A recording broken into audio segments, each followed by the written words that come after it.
protagonist awakens inside a coffin, his body stiff and disoriented. He struggles to comprehend his surroundings, trying to piece together what's happening. The first memory that comes to mind is of him playing a game. He recalls defeating the final boss after 2 days of effort, but then everything becomes a blur.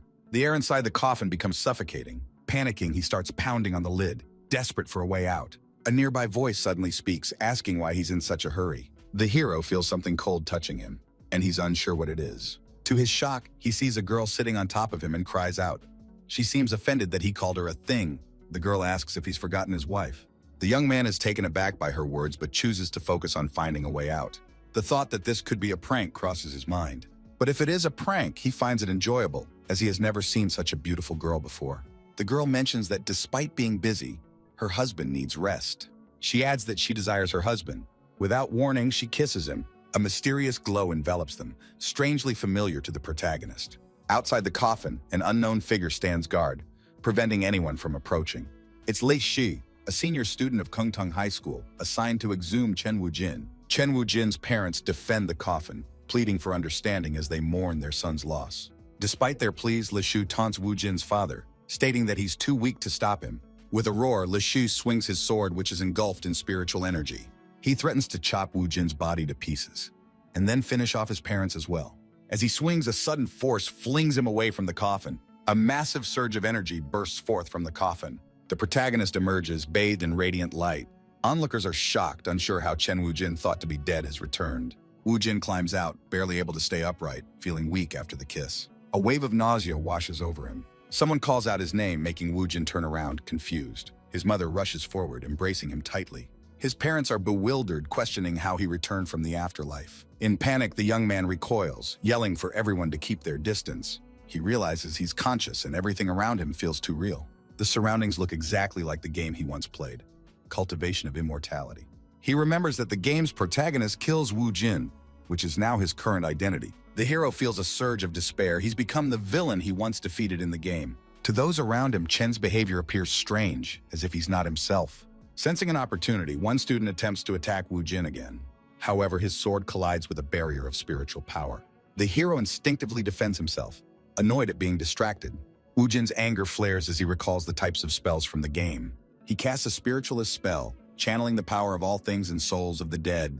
A huge surge of energy blasts the attacking student, sending him flying. The remaining students decide to launch a coordinated assault against Chen.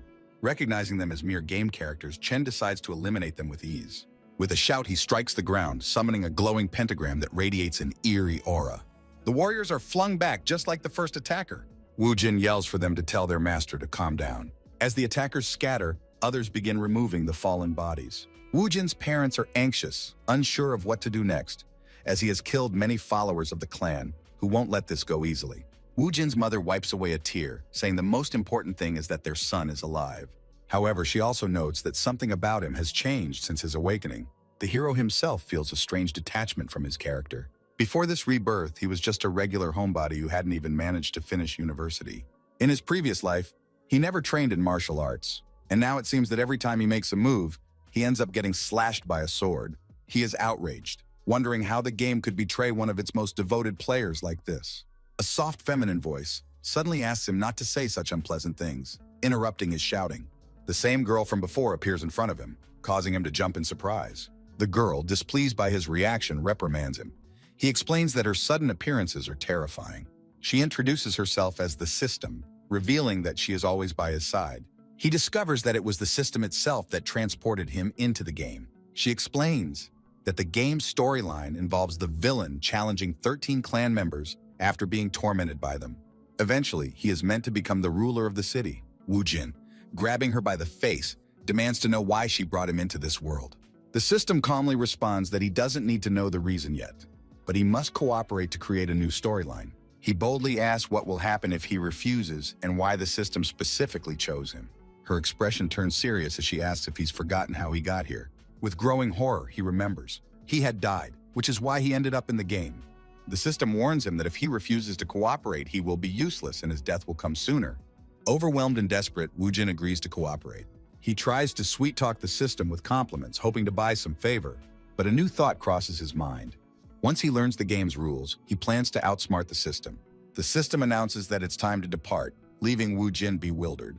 Their first destination is the city of Haiju, where Wu Jin is to participate in a competition. Two girls argue nearby about whether Wu Jin truly resurrected and killed 13 clan members. One suggests that he must have used a forbidden technique. The other angrily asks what he plans to pull off this time. With determination, she orders the other girl to prepare. They too will join the competition.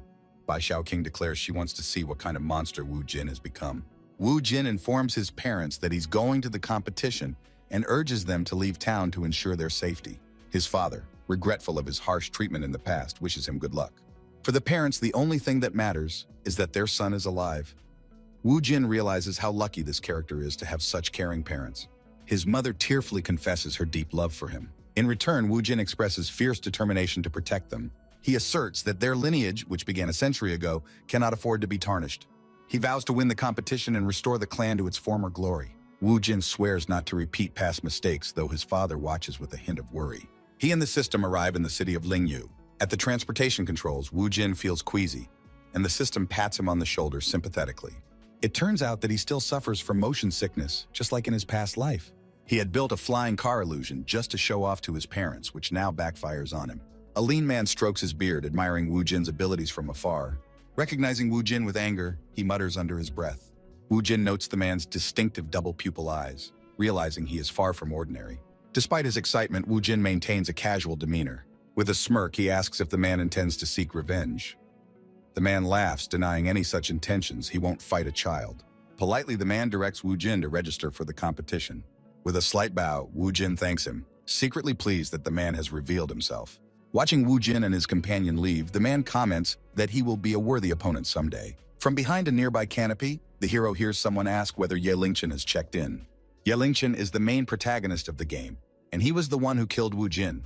The young man peeks into the room with curiosity, hoping to find out who is asking about Lingchen. The unknown girl learns that Ye is staying at Fulu's inn. With a smile, she calls her friend over to help search for their comrade. Unexpectedly, Wu Jin recognizes the girl. It's Bai Xiaoqing, Chen's childhood love. When they were kids, Wu Jin gave her his mother's bracelet and promised to marry her. The girl had joyfully accepted, considering herself his bride. Recalling this, Wu Jin blushes. Xiaoqing truly is a beauty. Overwhelmed by emotion, he hides behind the canopy. Xiaoqing notices him. Embarrassed, the hero clears his throat awkwardly. However, the girl's expression quickly shifts to one of disgust. Xiaoqing prepares to attack while Wu Jin tries to calm her down. Behind her back, she tightens her grip on her weapon and channels her ki. As Wu Jin gazes at her with admiration, she's actually thinking about how to kill him. She tries to focus, suppressing her fear. Meanwhile, Chen misinterprets her reaction, assuming she's just being empathetic. Naively, he believes she is simply shocked by her fiancé's unexpected return from the dead. The system finds his assumption laughable. Wu Jin waves cheerfully, announcing that he's back. Xiaoqing recoils. She yells his name, getting into a fighting stance before swinging her weapon. Confused, the boy catches the whip with an unsure expression. The girl's eyes are ablaze with anger, suspecting that Chen is plotting something. Wu Jin finally understands that she is actually trying to kill him, yet he merely smiles and says that he's surprised. She's meeting her fiancé after such a long separation and already trying to beat him up. Indignantly, she retorts that their engagement ended the moment he used black magic. Stunned, Chen listens to her barrage of insults. As Xiaoqing threatens to destroy him, Wu Jin lets go of the whip and sarcastically invites her to try. He recalls that Wu Jin, the character, had truly loved Xiaoqing, but she seems to have forgotten all the good he did for her. Years ago, Xiaoqing had fallen seriously ill, and her cold was nearly incurable. That was when Chen had resorted to black magic for the first time to save her. Upon discovering this, many disciples insulted him and called for his expulsion from the clan. His spiritual power became tainted due to this act, but Xiaoqing had promised she would never abandon him. The hero is disheartened that after everything, Xiaoqing now sees him as a devil. He moves closer to her face, causing the girl to frown in resentment. Wu Jin gazes at her thoughtfully, ignoring her reaction. He wonders to himself, was it all just a deception? Overwhelmed by confusion in his proximity, Xiaoqing blushes deeply. Her heart races wildly. He really is the devil, she thinks. Feeling uncomfortable, she turns away and clutches her head. Her maid, alarmed, rushes over and asks what is wrong with her mistress. Xiaoqing faints, but Wu Jin quickly catches her. Examining her condition, he realizes that her pulse is irregular and some acupuncture points have been deliberately blocked. Her breathing becomes labored, her complexion pales, and she breaks out in a cold sweat. Wu Jin concludes that her memories have been intentionally tampered with. The maid angrily demands that Wu Jin release her mistress. Ignoring her protest, Chen tosses money on the counter and asks the innkeeper for a room. The maid continues to protest, but the innkeeper directs the hero to the second floor. Annoyed, Wu Jin shouts to the maid saying that the sooner she stops interfering, the sooner Xiao King will receive help. In a reproachful tone, he accuses the maid of making noise instead of genuinely caring for her mistress. The maid is left speechless, unable to respond. She reaches out her hands, mumbling incoherently. The system tries to distract her by offering some meat, but it fails. In her mind, she wishes it were Wu Jin who was ill instead of her mistress. She shouts curses at him in frustration. The door slams shut with a loud bang. She barges into the room, angrily declaring that Wu Jin cannot just do whatever he pleases. Her rant is interrupted by a sudden shriek. Embarrassed, Wu Jin asks her why she's shouting, as Xiao King is lying across his lap with no outer clothes on.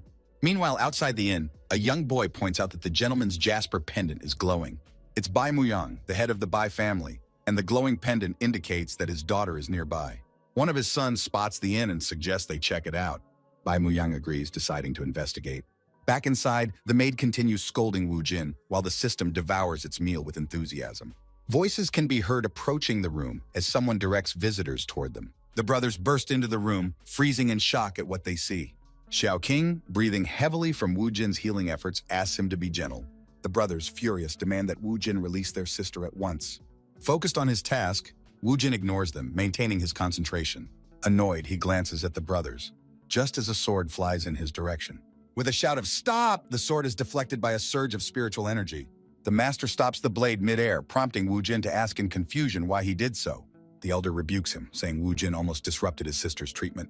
Despite the tense situation, Wu Jin remains focused, a green light emanating from his fingers as he heals Xiao King. Bai Muyang is baffled, wondering how Wu Jin managed to return from the dead. Moreover, the resurrection seems to have granted Wu Jin extraordinary power. Xiao King, still weak, tries to speak but struggles. On her back, a glowing green seal burns brightly. The warmth from the seal feels soothing, as if a gentle hand is stroking her. Suddenly, a bloody vision flashes in Xiao King's mind, accompanied by someone screaming for mercy.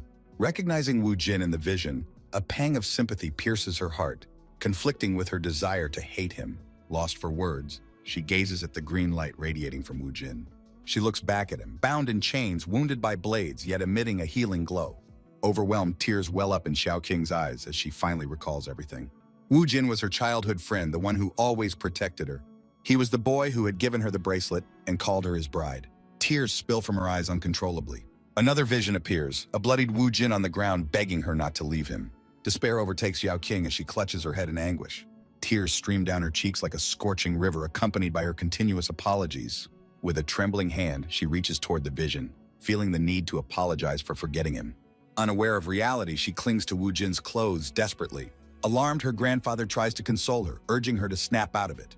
The maid, equally distressed, gently pats Xiao King's back in an attempt to soothe her. Covering her face, Xiao King keeps shouting incoherent apologies. Her eyes open slowly, drenched in tears. Her grandfather and the maid breathe a sigh of relief, glad that she has regained consciousness. Xiao King looks up at her grandfather, her eyes filled with helplessness and sorrow. She tells him that she had a dream about Wu Jin. She confesses her confusion, explaining that she had always thought of him as a monster, even though he wasn't. Embarrassed, the master looks away, struggling to explain himself. Suddenly, Wu Jin interrupts the conversation, jokingly commenting on her banishment of him. Xiao King calls out his name with mixed emotions, to which Wu Jin responds in kind. In tears, Xiao King throws herself into Wu Jin's arms. He reassures her, saying it wasn't her fault. She was bewitched, after all. In this moment of closeness, Chen notices that Xiao King's scent is quite pleasant. He feels a twinge of pity for Wu Jin as a character, thinking that since Wu Jin can't enjoy this, he'll appreciate it in his place. Stroking her head gently, he reassures Xiao King while her grandfather watches in silence. With a resigned shake of his head, the master laments the cruel twists of fate. The old man addresses Chen by name, catching both Xiao King's and Wu Jin's attention as they turn to him curiously. The elder motions for Chen to step outside. Grabbing his hand anxiously, Xiao King worries that her grandfather might harm Wu Jin. He gently reassures her that it will just be a conversation. The master bristles at being called their grandfather. Muyang turns and heads toward the exit, leaving Wu Jin no choice but to follow. As he walks behind the old man, Wu Jin notices that Muyang's fist, hidden behind his back, is pulsing with energy. Outside, the wind rustles through the treetops in the secluded forest. Bai Muyang and Wu Jin face each other in an open clearing. Feigning nonchalance, Wu Jin casually asks why the old man brought him to the forest. He assumes that Muyang is posturing, for without his status, the elder is just another person. Clearing his throat, the old man asks if Wu Jin knows what this forest represents. His gaze darkens as he explains that it's a graveyard. He continues, stating that the upcoming competition is the fairest test. But not all participants play by the rules, he adds sadly. He warns that hypocrites often resort to foul play. Muyang says this forest is where such people eliminate their rivals. He declares that such opponents never feel guilt or shame. His fist, now blazing with energy, tenses Wu Jin. The elder admits that for Xiaoking's sake, he is willing to become one of those villains today. Muyang releases a powerful aura, signaling the start of a duel, and challenges Wu Jin to show his strength. He declares that if Wu Jin wins, he will allow him to be with Xiaoking. The spell Great Mirror Lake envelops Wu Jin. Wu Jin recalls the Bai family's lost teachings as the spell takes hold. It turns out that Muyang had used this technique on Wu Jin many times before, which had terrified him. With a smirk, Wu Jin comments that he's not the same villain from the game, so he's confident he can handle it. His arm ignites with flames. A dark, ominous aura forms around him, and a massive, glowing scarlet skull appears behind him. With a fierce shout, Wu Jin thrusts his power forward. The old man frowns, scarlet light reflecting in his eyes.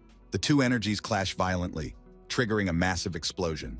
People in the city notice the dissipating energy.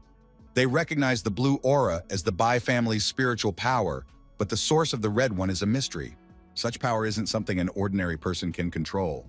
Xiaoking tries to push her way through the crowd, desperate to see what's happening. Alarmed, she races toward the explosion, with the maid following close behind. Bai Muyang is taken aback by Wu Jin's unexpected abilities. Graciously, Wu Jin bows to the master, thanking him for the opportunity to prove himself. Muyang doubts whether this is truly the same Wu Jin. His demeanor and aura have completely changed. Fiercely, he demands to know how Wu Jin acquired such strength. His attention is suddenly diverted when Xiaoqing calls out to him. Out of breath, Xiaoqing declares that she won't allow her grandfather to treat Wu Jin this way. The girl gazes at her grandfather with anticipation. The onlookers are shocked by the unfolding events. Wu Jin abruptly removes his outer garment. He drapes his red hanfu over Xiaoqing's shoulders, worried that she might catch a cold. Xiaoqing blushes at his concern. With a playful smirk, he glances at the others, already considering Xiaoqing as his wife and not wanting anyone else to see her like this. With a sigh, Xiaoqing's grandfather admits defeat. Clutching Chen's hanfu, Xiaoqing stares at her grandfather in astonishment. She suddenly erupts in frustration, criticizing her grandfather's behavior, pointing out that his skill level far surpasses Wu Jin's. Despite his slight embarrassment, the grandfather concedes, acknowledging Xiaoqing's right to be upset. After all, Wu Jin isn't an ordinary person. Despite his young age, he has mastered complex techniques that even a master like him couldn't counter. Chen humbly bows, downplaying his abilities, and says that the master simply let him win. The old man mentally calls Wu Jin a devil, recognizing his deceptive humility. Turning away, he reveals that when the clans planned to kill Wu Jin, he kept his distance only for Xiaoqing's sake. After Chen's death, he feared the trauma would break Xiaoqing, so he sealed her memories. The girl is shocked by this revelation. Since Wu Jin managed to lift the memory block, the elder believes it must be God's will. He instructs Wu Jin to extend his hands. As compensation for standing by during the chaos, the old man decides to pass down Chen's family technique to Wu Jin. The master explains that there is immense spiritual energy within Wu Jin, but it is chaotic and unrefined. Wu Jin is stunned by the unexpected gift, his jaw dropping as he is enveloped in a blue aura. With Bai Muyang's encouragement, Wu Jin concentrates, trying to absorb the energy. The elder notes Wu Jin's remarkable talent, while Xiaoqing watches him in admiration. The system taps Wu Jin's shoulder playfully, declaring that it likes Chen precisely for this reason. She gives him a squeeze, praising him as the best player, which irritates Wu Jin as she always appears out of nowhere. Xiaoqing calls Wu Jin's name, making him realize trouble is brewing. Meanwhile, the system chuckles. Jealousy sparks in Xiaoqing's eyes as she glares at the system. With a sudden burst of frustration, she exclaims, "Why didn't I see it before?" The system twirls a strand of its hair, observing the situation with amusement. Wu Jin becomes concerned about Xiaoqing's reaction, his expression darkening. But things quickly shift. Xiaoqing suddenly smiles warmly at the system, realizing it might have saved Wu Jin. Both Xiaoqing and the system look puzzled and displeased at each other's expressions. Xiaoqing grabs the system's hand enthusiastically, marveling at its strange techniques, appearing and disappearing as it pleases. The system seems uncomfortable. The maid leans close to her mistress and whispers that the system might be a romantic rival, but Xiaoqing dismisses the thought. Tucking a strand of hair behind her ear, Xiaoqing confidently asserts that she knows Wu Jin has always preferred younger girls like herself. The system fumes, feeling insulted by Xiaoqing's indirect comment about her age. She starts mumbling about her efforts in creating textures and models, confusing Xiaoqing even more. Chen awkwardly tries to calm things down by offering to take a punch himself. Annoyed, Bai Muyang steps forward and pulls everyone apart. He firmly declares that such squabbling is disgraceful. Amidst the distraction, the master is the only one to notice that others have entered the forest. One of the newcomers identifies the Bai family's presence. It's Wang Tenglong from the Beast Lord clan. He apologizes for not recognizing them earlier. Bai Muyang warns them not to enter the forest before the competition. With a laugh, Wang mocks the old man, calling him hypocritical for coming here himself while forbidding others. The Bai brothers sense the provocation but are restrained by their master. Muyang reminds them that he once won the championship, subtly implying that he doesn't see the clan as a threat. Wang Tenglong spreads his arms and laughs smugly, with his entire clan following suit. He taunts the Bai clan for staying on the sidelines while other clans dealt with Chen Wujin. The elder listens quietly. Wujin suddenly interrupts, reminding Wang that he was the one who revealed his hiding place during the chase. Wang, startled, asks in fear who Wujin is. Chen smirks, mocking Wang for failing to recognize him. The entire clan is shocked to see Wujin alive. With a sinister grin, Wujin confirms his survival. In a fit of rage, he calls Wang pathetic, saying he's only fit to be a subordinate since he lacks noble lineage. With a dark scowl, Wujin sarcastically praises Tenglong for betraying him for a place in the clan. The spellcaster is furious, but one of his subordinates urges caution, warning that Wujin has grown stronger since his resurrection. The subordinate reminds Tenglong that they have a scheduled meeting with the Waning Moon clan for negotiations. Tenglong calms down, clicking his tongue in annoyance. He declares that he's had enough and still has plans, but before leaving, he warns Wujin to watch out for him at the competition. Following him, he says it's not a good thing to meet a dead man in the morning. Something erases the smug expression on Chen's face. He asks Wang to stop. He warily asks what the hero is up to. An angry red aura gathers around Wujin. He asks where the caster got the green bell on his belt. The hero's sharp gaze gives the man chills. Xiaoqing notices the bell as well. She asks what the caster did to Qing Zhao's sister to whom it belonged. With a nasty smirk, he suggests the girl guess for herself what happened if her favorite thing is now in his possession. Chen clenches his fists, filling them with energy, one glowing with yellow light, the other darkening to black. The clan recognizes the lightning spark spell. They don't understand how he can control it. As he gains power, he shouts that the clan has finally pissed him off. After all, Qing Zhao was his favorite character. Black lightning abruptly leaps between the crowns of the trees. One of the clan members startles, barely concealing his own fear. Tenglong calls Chen a sucker, reassuring him that there was nothing to be afraid of. The clan man tensely observes that Wujin's strength is too great. Watching the boy's aura burning with anger, Master Muyang ponders how bad it will be if he hurts someone, because then the boy will be excluded from the competition. Turning to his granddaughter, the old man asks her to enlighten her lover. Xiaoqing wonders how to approach Wujin. With her arms crossed, she refuses. She makes her position clear. She is against the competition, so she will not help. She turns away from her grandfather, turning her gaze back to Wujin as she admires his technique. The old man only sighs with humility. Chen's strength causes strong gusts of wind. Tree branches break and fly in all directions. The glowing energy of the opponents collide. The master can only hope that someone can separate them before something irreparable happens. With disdain, Tenglong declares that if Wujin wants a fight so badly, he'll get it. Behind him, a golden castle of spiritual energy shines behind him, but even he can barely withstand the onslaught of the young man's onslaught. Wujin recognizes a spiritual spell with an expanded meaning. The expansion is based on the meaning of the character, but this only spurs the guy to use more force. He takes a stand. A wave of worry comes over Wang's face. Chen releases a large and powerful wave of energy. The clan begins to feel hopeless, many accepting defeat and fearing death. Tenglong grits his teeth, but he does not give up. He lets out a counter wave of his power in parallel, wishing Wujin death. But the hero's energy has no problem breaking through the man's defenses. But suddenly, Chen's energy dragon is intercepted by another.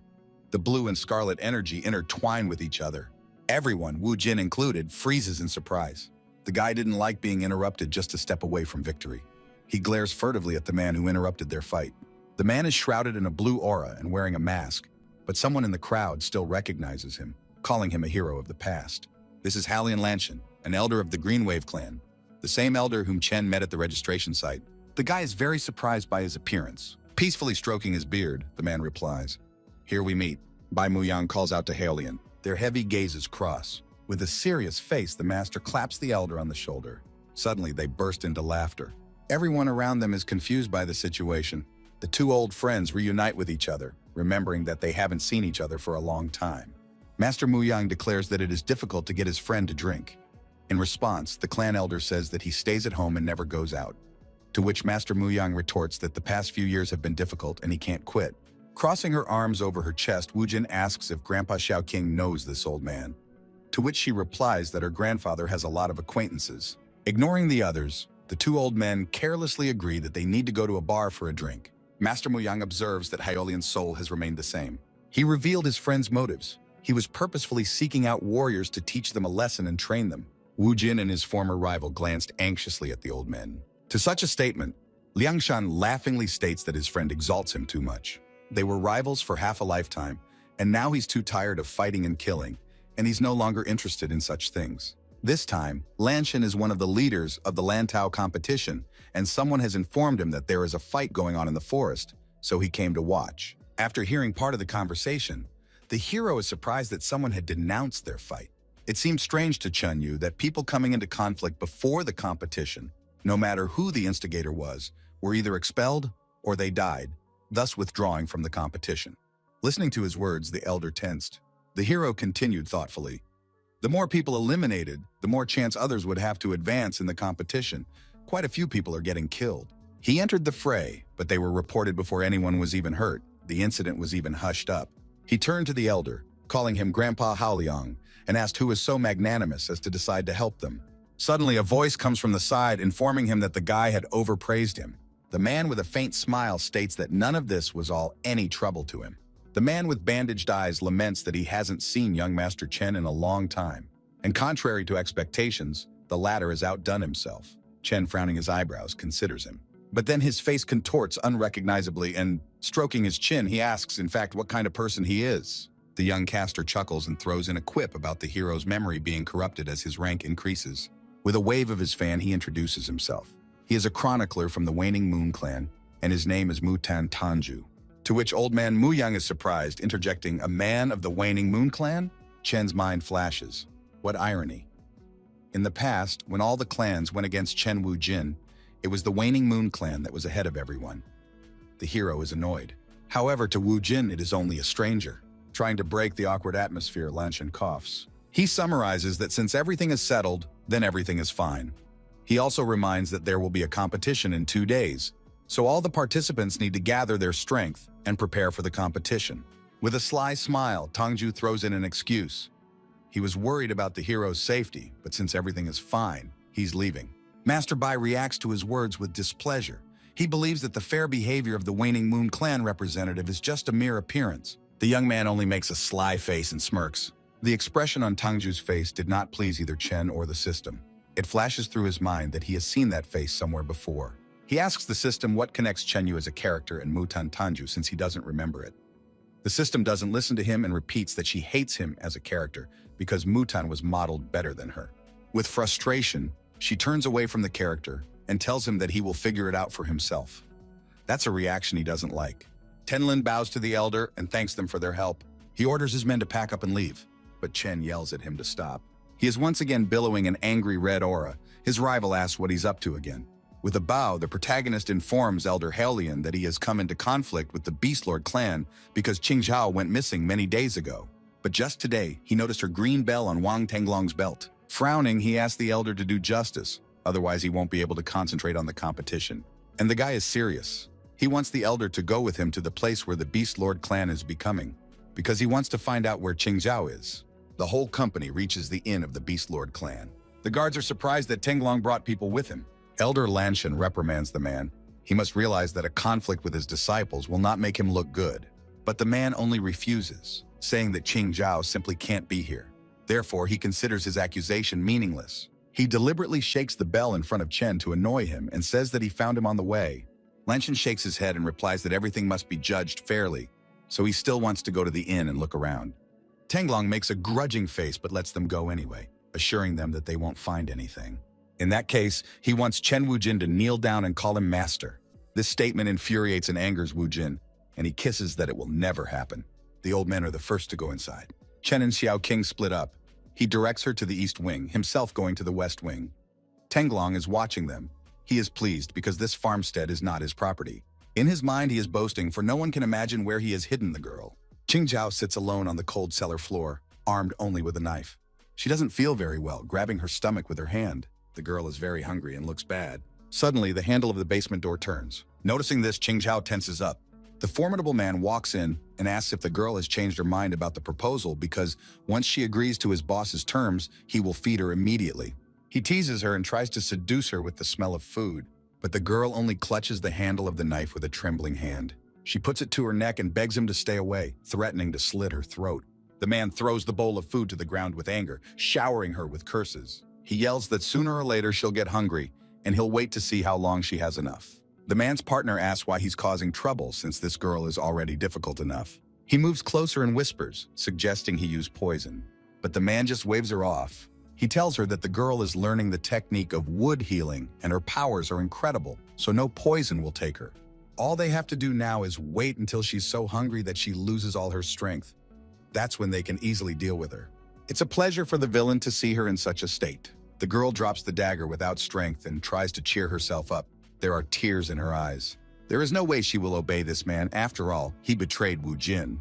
Meanwhile, Chen and his company have searched the entire courtyard, but they haven't found anyone. Wu Jin doesn't understand how this is possible. After all, he can clearly feel Qingzhao's faint breathing through the bell. His train of thought is interrupted by Tenglong's cheeky face. He suggests the guy kneel down and call him master. The people gather in the courtyard with interest.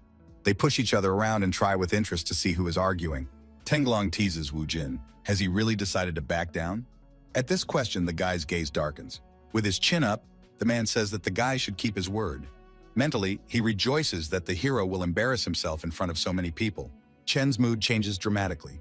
Once it's like this, there's no turning back. But he is in no hurry to fulfill the man's request. He asks if he will return the green bell because it belongs to their clan. Elder Lanshan intervenes in their dialogue, says that this is the right thing to do, and demands that Wu Jin return the bell. Tenglong squints unhappily at the elder. He tosses the bell to the hero.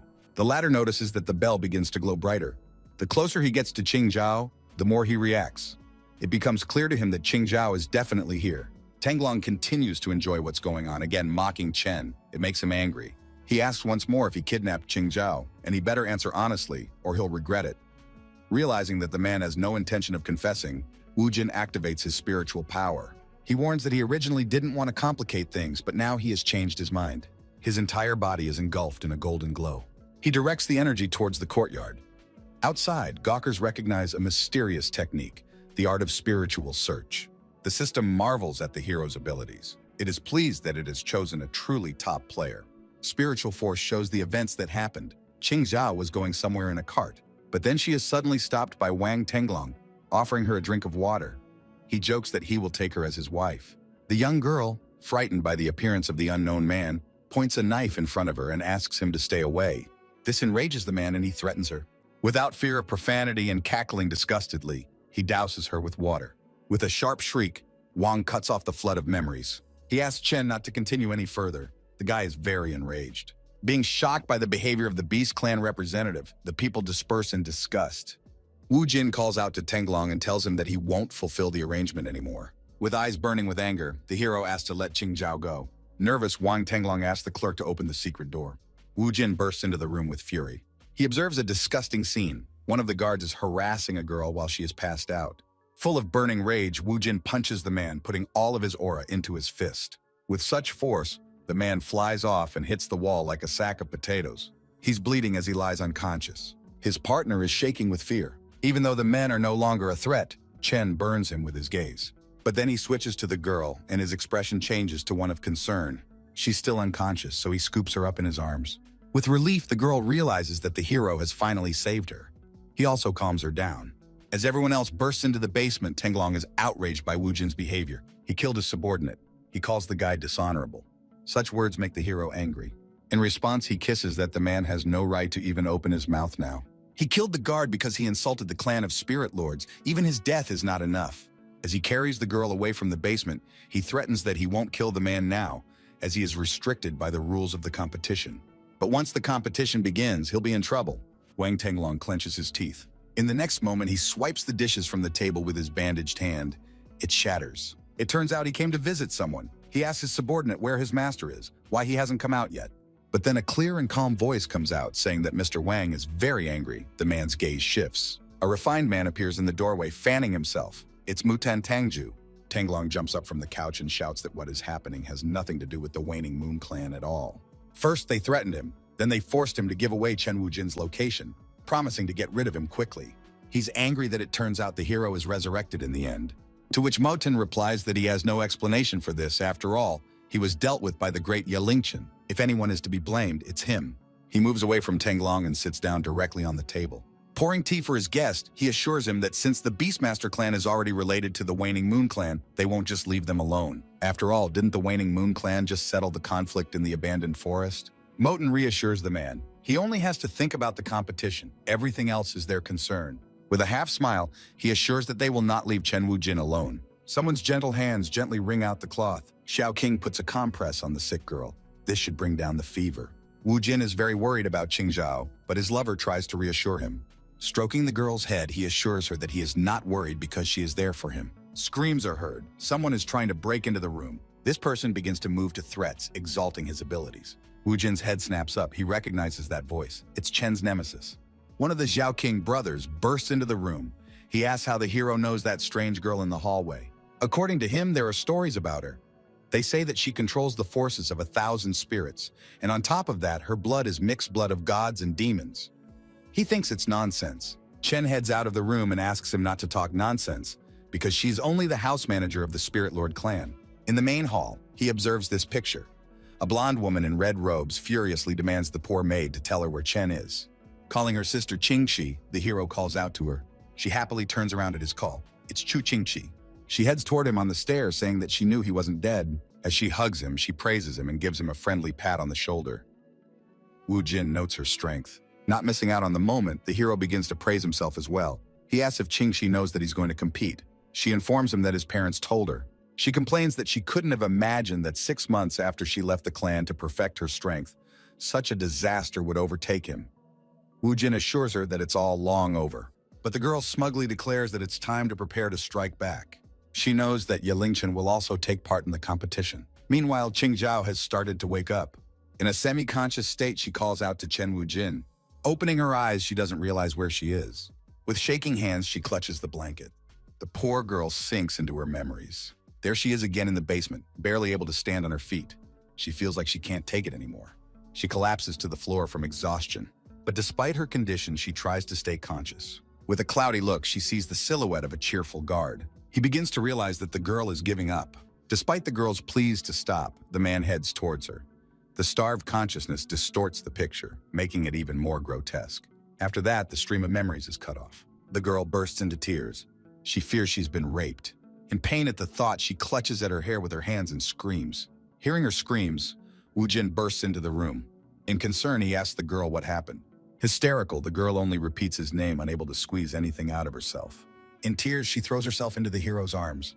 The guy tries with all his might to calm the girl down. All the other girls, including the system, have gathered in the room and are watching. Xiao King is glad that Qingzhao has finally woken up. Elder Lanshan stops outside the room.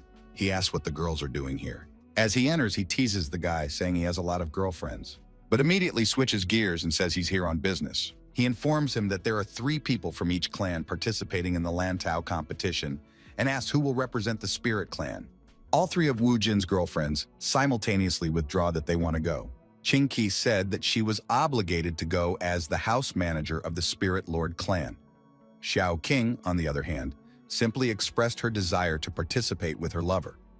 Qingzhao, on the other hand, wanted to repay the hero for her rescue. She feels guilty for asking Tenglong for help. Wu Jin says that it's not her fault because Wang Tenglong was originally in the clan of Spirit Lords, and no one could think that he would betray them. The old man remarks that Chen's friends are very loyal and honest. He leaves the scroll on the table and tells Wu Jin to think hard first and provide him with a list of the contestants tomorrow.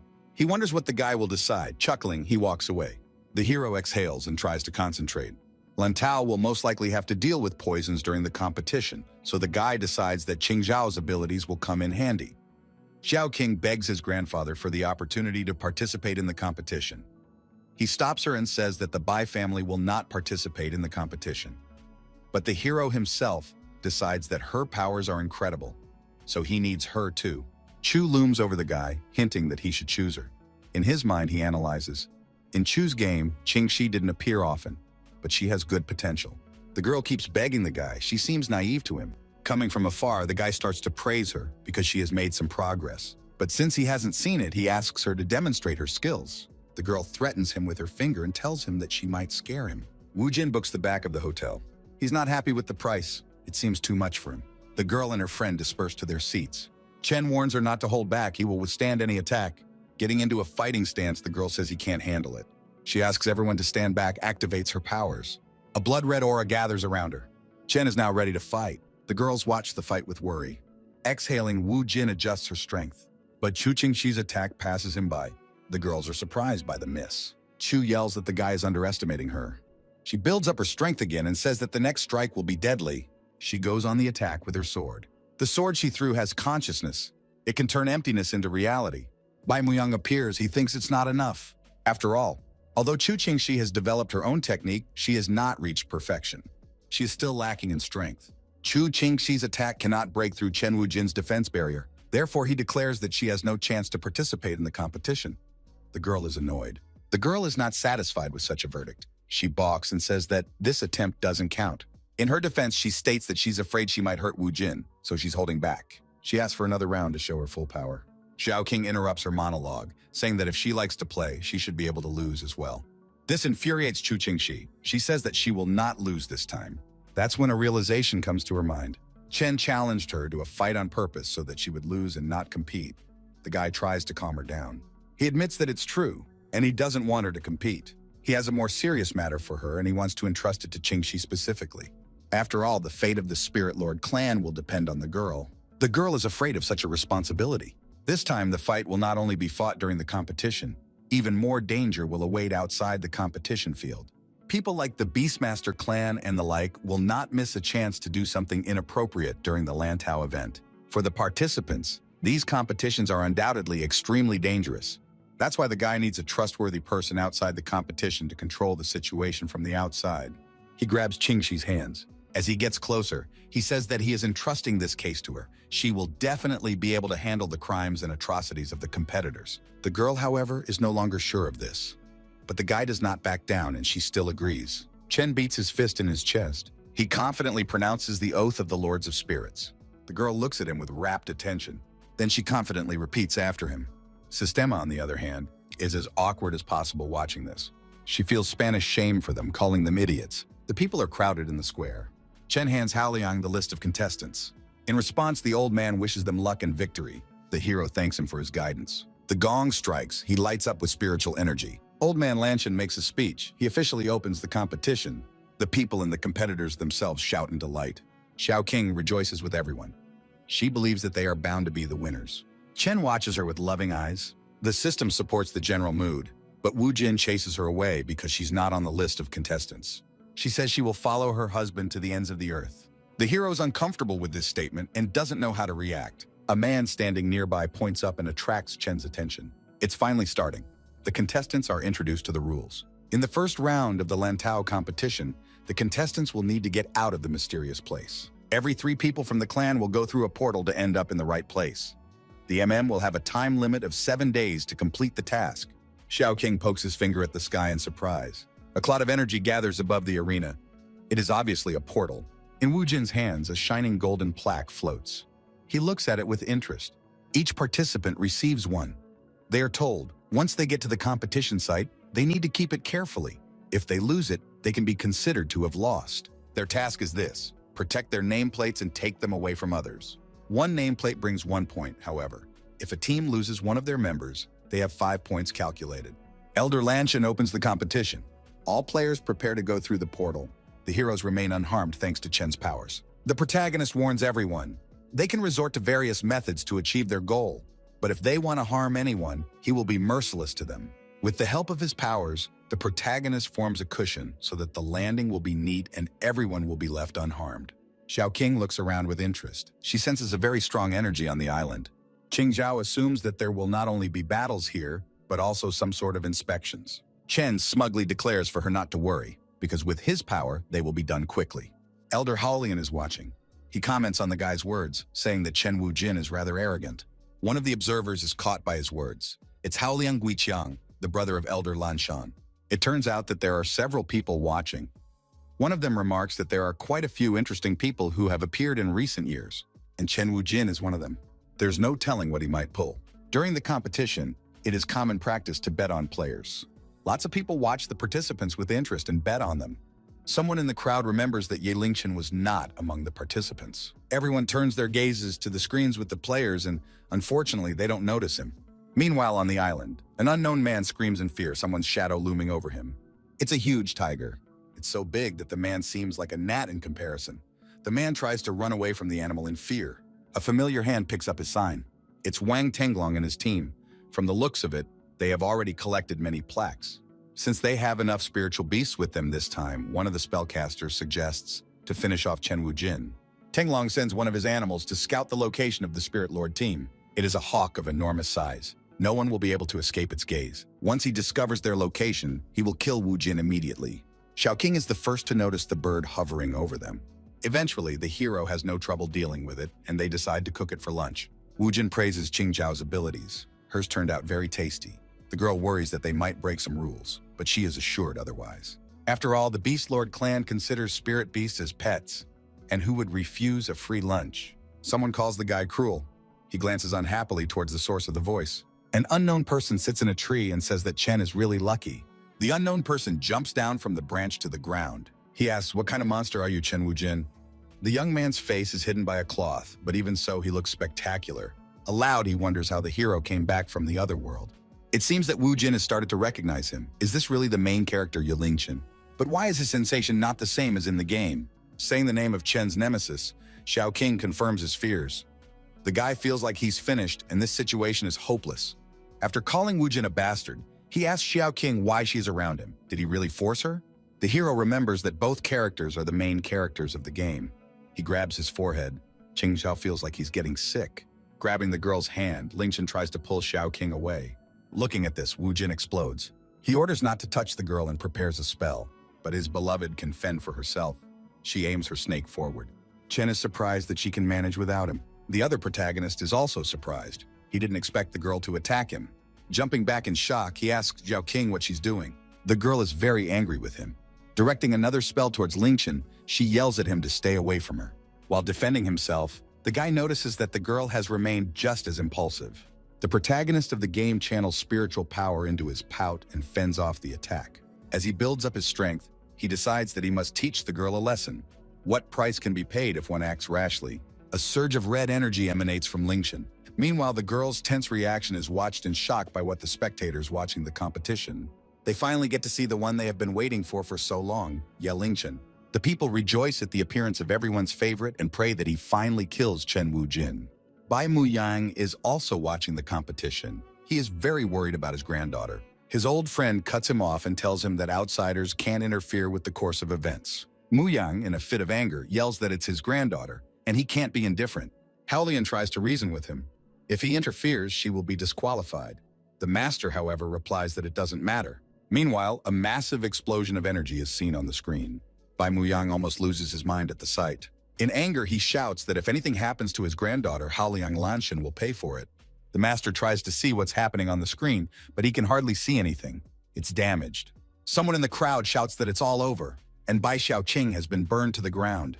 With a chuckle, Wujin says that it's not that easy to get rid of them. Still, he was able to rectify the situation. He surrounded the girl with a powerful stream of strength, repelling the blow. He feels like Yahello is looking down on him again, underestimating him. With anger, the guy says that Lingchen shouldn't have done that to his girlfriend. The audience is delighted by Chen Wujin's action. It turns out that he can block spiritualist fire. Everyone wonders what kind of magic he's practicing. Lingchen notices that there are some changes with the hero after all. Before his death, he was an ordinary man. How on earth was he able to master such a talent now? He directly asks Chen Wujin what kind of person he is. The hero and the system look at him in bewilderment. Chen parries back by saying that Lingchen has strange questions. Isn't he the same Chen Wujin who was killed by him and whom he almost gave horns to? In a whisper, Xiaoqing corrects him. In truth, he was the one who tried to give him horns. Still on guard, Yi declares that although he's overly suspicious, Chen is still the same bastard. If anything, let him prepare to lose to him again. Covering his ears with his palms, Xiaoqing explains that the young man used the song of the Dark Sea. It could destroy a person's state of mind. Yet Lingchen is so strong that his supernatural power has penetrated beyond the screens. The viewers are starting to go crazy. One of the caretakers proudly declares that if Yi Lingchen acts, victory is already in his hands. The elder of the Greenwater clan wonders how Chen Wu-jin will act. He reassures his friend, saying he doesn't need to worry. It's better to give them a chance. The girls are desperately trying to resist the spell. Chen advises Qingzhao to use the green bell to create a protective barrier. The girl adjusts her spiritual power, and she succeeds. She confirms that everything is ready. The hero, on the other hand, realizes that he can now act in peace. Ye Lingchen is surrounded by green flashes of his nightmare spell. It flashes through Chen's mind that Ye is indeed a typical protagonist. Taking a step forward, he bounces off the ground and is about to attack.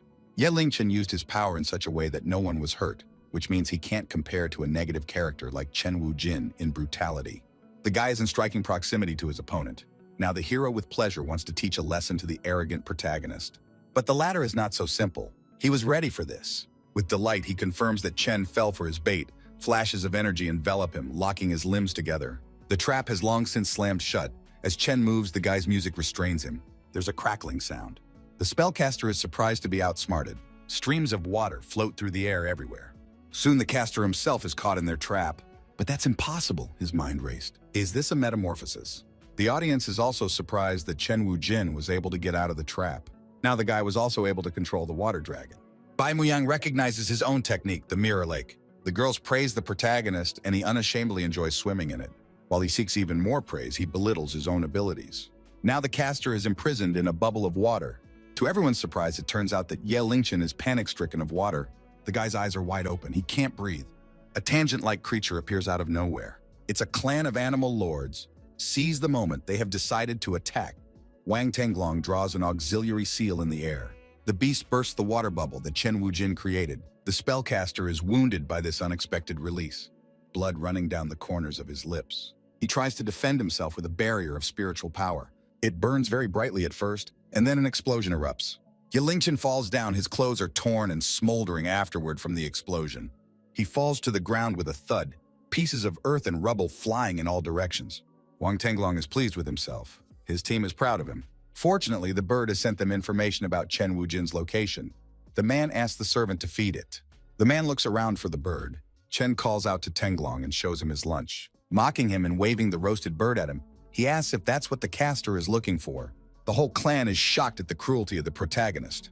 Wang Tenglong is beyond pissed off. He is already building up spiritual power. The summoned tiger is heading for an attack.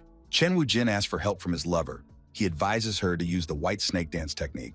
But Zhao King does not understand him, and the hero remembers that the current Zhao King has not yet learned this technique. It's about time to push her to do so.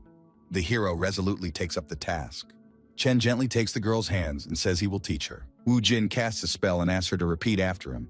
The girl concentrates and repeats after him. Her snake dramatically increases in size and attacks the animal. The girl and her friend joyfully guide her.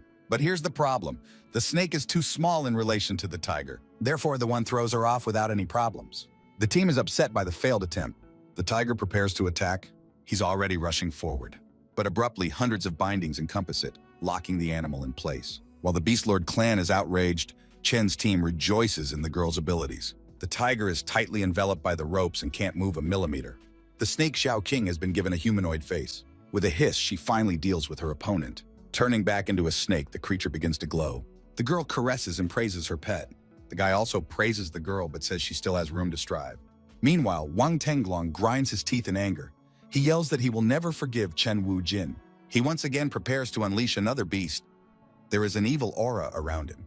This time, it's not just one, it's a whole group of maximally dangerous beasts. Chen Wu-jin seems to be in trouble. The audience is very worried about his fate because there are a lot of wild beasts out there. They're going to kill him.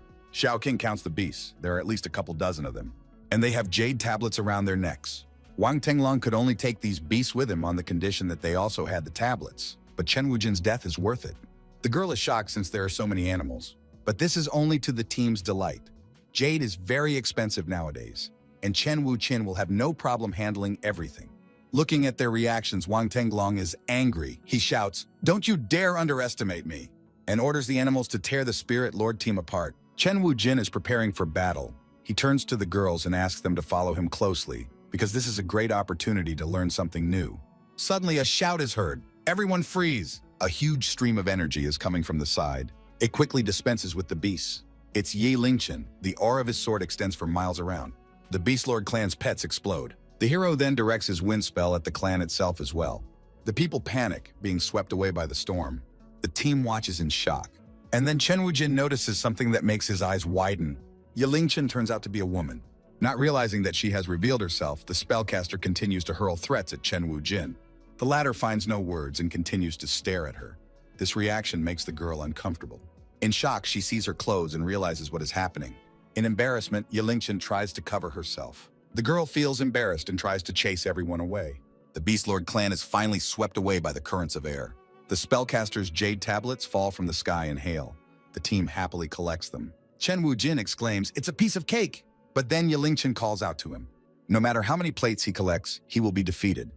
The girl puts the piper to her mouth. A vibration so strong that the ground begins to crack. The boy is frightened, but the girl assures him that she has not had time to do anything yet. From afar, a veil of dust can be seen approaching. Some man runs in their direction and advises them to run away too. It turns out that the group of people are being chased by a demonic wolf. It's a huge creature with black fur and 3 eyes, and it smells blood. The wild beast is just unrealistically huge. He crushes the man with his paw without any problems. People in panic try to run away from him, while the animal tears them apart. The Waning Moon clan is also present here. The spellcasters are trying to come up with some sort of plan. One of them creates a spell. It seems to him that the beast can be easily dealt with. Out of nowhere, plants sprout up everywhere. But the wolf manages to bounce off in time and is not hit. The man is shocked. His spell didn't work. It only agitated the animal. The wolf lets out a powerful guttural growl, giving off vibrations all around. The spectators also watch as the animal overturns trees and crushes everything in its path in pursuit of its prey. Bai Muyang is tense. How could this animal hurt the people at the tournament? Elder Lanshan replies that it seems to be God's will.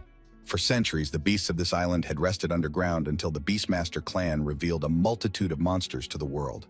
The beast blood that sprinkled the earth awakened the demon wolf. Unfortunately, the Waning Moon clan's caster was unable to escape the animal. It tore him apart with excessive ferocity. And then the inevitable happened. The animal meets the team of spirit lords head-on. But Chen Wujin is calm. He prepares a spell. The guy covers his entire team with a protective dome, which leads the animal to bewilderment and rage. But also the hero realizes, this demon wolf has been accumulating energy for centuries, so the shield will not last long. They must find its weakness and strike first. Yelingchen bravely rushes forward, holding the puffball on her head. The girl's threadbare clothes are barely holding on to her, which introduces her severe discomfort. She won't be able to fight. Chen Wujin gives her his outer garments. He says that if it is not necessary, let the girl just stay here with him. He doesn't feel like letting her go alone. He asks Qing Zhao and Xiao King to keep an eye on the shield. After cutting his hand, the guy prepares to bait the wolf with his blood. He leaps outside the barrier. The animal readily opens its mouth. Chen runs deeper into the forest, dragging the wolf with him. The animal doesn't seem too sure of its feet. Probably because of its many years of being a beast, it doesn't remember what it's like to be human at all. But as long as it's a beast, it should be treated like one. The hero uses net spells. He's going to tame the wild animal. The audience, without taking their eyes off, are watching the screens. They are shocked that Chen can use a blood spell. The people watching don't remain cold-blooded either. Some of the judges even rise from their seats. After all, the guy is so talented that he can turn a blood spell into a sword. Finally, luck is on the hero's side. The beast is caught in the net. In his direction is directed a sword of spiritual energy. Someone notes that the spirit of this sword is very strong. The cornered wolf is furious. Its eyes are blazing red. Chen Wujin's facial expression changes. He notices that the wolf's eyes, which were once furious, now have tears flowing from them. But why? Directing a spell, the guy mentally asks the wolf to open his heart. Chen Wujin delves into the beast's memories of when he was just a young boy. His friend addresses him as Shadow Mastiff. The kid seems quite cheerful, as if he and that beast have nothing in common. His friend shares some great news. He has found a gentleman in need of his protection. Starting tomorrow, he will be able to follow him and explore distant lands. They are both unusually happy about this news. But Mastiff's mood shifts abruptly. Although he is happy for his friend, he himself has not yet had a lord, and he does not know when it will happen. His friend tries to reassure him. After all, they are of the Demon Wolf clan, and they are destined to protect only one lord for the rest of their lives. Fateful encounters don't come so soon, and he'll have to wait. The lad pats the younger one on the head fondly. Time passed, and Mastiff kept waiting. The head of the clan notices that he has grown up. Therefore, according to the clan's rules, he must leave these parts and sleep underground. Wolf resists the idea, to which the clan leader parries that he just doesn't want to accept the rules. The Mastiff fights back desperately, but is told he is too weak. A demon wolf like him is incapable of anything. He should have been eliminated a long time ago. The mastiff loses the battle and is thrown underground. The word eliminate cuts the boy to the heart. Humility overwhelms him and tears flow from his eyes. All of this has gone on for far too long. Memories from his life flash before his eyes. How he grew up, learned, made his first mistakes, but it was time to end. Having finally realized the whole story and what was behind it, Chen Wujin felt that if the mastiff really wanted it to end, he wouldn't have awakened today from the spilled beast blood. Now he knows what to do. The young man builds up a huge force of spiritual energy, and it spreads out in golden waves throughout the neighborhood. Outside spellcasters are afraid of such a surge of energy. Chen Wujin waved them away, saying that there was nothing wrong with it. And the wolf itself is not big enough for him. Such braggadocio enrages the spellcasters. Chen parries, saying that you only say that because you have not met me before. Turning to the wolf demon, he prepares a spell. Guy asks why the one allows people to underestimate his own spirit beast. Surrounded by flashes of golden flame, the young man focuses on controlling his powers. The girls recognize the spell. It's a two-layered spirit word. You can tell from their reactions that it is something very complex. The completed spell is directed towards the wolf. It is noticeable that Wu Jin wants to tame such an extraordinary creature very badly. But while the wolf is not so trusting, it growls and tries to defend itself. Chen gets into the subconscious of the demon wolf. He asks what the other one's name is. The boy introduces himself as Ao Ying. The boy wonders who he is talking to. Ignoring his question, Chen Wujin notices that deep down, Ao Ying is so small. This angers the boy, and in response, he rocks back and starts spewing threats. Wu Jin asks him, he was so lonely, does he really want to bite his master? The guy wants him to become more mature if he is so old. The lad's ears perk up. With a hesitation, he calls Chen Wu Jin his master. Tears glisten in his eyes. Has he finally waited for his master? Stroking the boy's head, Wu Jin asks him not to waste the saying he wrote especially for him. This finally reassures Ao Ying. The hero has finally recognized his belonging. One of the spellcasters is surprised to notice that the demonic wolf is getting smaller. While Chen Wu Jin calms the animal down, the spellcasters decide that this is a great chance to attack. The Waning Moon clan goes on the attack. They are going to take away all the hero's jade tablets. Xiao King is outraged by such a setup. Taking advantage of the moment while Chen Wu Jin is busy casting a spell, the men point sharp swords at his defenseless back. Xiao King tries to warn the guy. She screams. Thanks to a defense spell of unknown origin, the swords shatter into shards. It doesn't spare the sneaky spellcasters either. Turns out it's Ao Ying. He doesn't like that a bunch of scum wants to hurt his master. Now he's bravely ready to defend Chen Wu Jin. Qing Zhao and Xiao King rush into the guy's arms. They are glad that he is all right. While everyone is distracted by the hug, Ye Lingchen's sharp eye notices some movement. With a cry of, "What are you doing?" she successfully repels the attack. With an evil grin, the Waning Mooncaster says that it's already too late. After all, soon all the contestants participating in the competition will be here. He threatens, an attack of nearly 10,000 people is enough to tear you apart. The man is furious. While slinging mud at Chen Wu Jin, he sarcastically asks if the guy is really so confident that he can win the Lantau competition. Surrounding the company, thousands of spellcasters demand revenge for that bloody massacre. To the surprise of the embittered spellcaster, Chen Wu Jin reacts in the complete opposite way. These words make him ecstatic. He chuckles contentedly. He finally has a chance to train his team. Utilizing his spiritual power, the guy summons tanks of the tiger species. The spellcasters scatter in fear from the machines they don't understand. They wonder, what is it? After all, they have never seen such a thing before. Some ridicule the protagonist, saying that a few pieces of iron will not protect him in any way. The hero proudly assures them otherwise. He insinuates that the men were poorly educated and skipped classes in their spiritual schools. This causes resentment. They begin to pour threats against Chen Wu Jin. This is when the guy presses the red button with the skull on it. The tanks come into motion and start firing. People don't realize what's happening and start scattering around. Some desperately form shields, but even those hardly help. The caster calls Chen Wu Jin a creature. Under this pressure, they decide to retreat as there is no other way out. Wu Jin laughs evilly, obviously enjoying the moment. The girls excitedly discuss what happened. Chen Wu Jin suggests Ye Lingchen to join them, but she immediately rejects the offer. She prepares a high-pitched speech, but a rumbling in her stomach interrupts her. The team tactfully decides to have lunch. Qing Zhao fries her own vegetables and rice. A pleasant aroma floats through the air. She gives the first portion to Xiao King. The spellcaster eats her lunch with relish and praises Qing Zhao's abilities. She also offers a portion to Ye Lingchen as well, but she doesn't respond. Wu Jin chuckles at her with a chuckle. The girl snatches the bowl from his hands with irritation, hoping that he didn't slip her poison. She enjoyed the food very much. The heroine herself did not notice how she ate everything. She mentally notes that Chen is strange, but she reassures herself that he's not doing anything out of line right now. Meanwhile, some of the spellcasters are starting to come to their senses on the battlefield. One of the waning Moon Clan spellcasters is about to contact the Hall Master. He clutches his jade tablet with anger. There's a gloomy aura around him. It is time for Chen Wujin to die. Somewhere in the forest, Mutan is feeding his birds. There are many of them, and they catch his eye with their extraordinary coloring. Something catches his eye as he's about to throw them another piece of meat. It is the defeated caster of the waning Moon Clan. He calls Moten the master of the hall. The man is indignant. That boy Chen Wujin is much stronger than I thought. Even Wang Tenglong was left beaten. But the chronicler isn't surprised. He didn't expect them to be able to do anything from the beginning. Petting his pet, he decides it's time to let them out into the wild. His handyman recognizes the Xuan bird.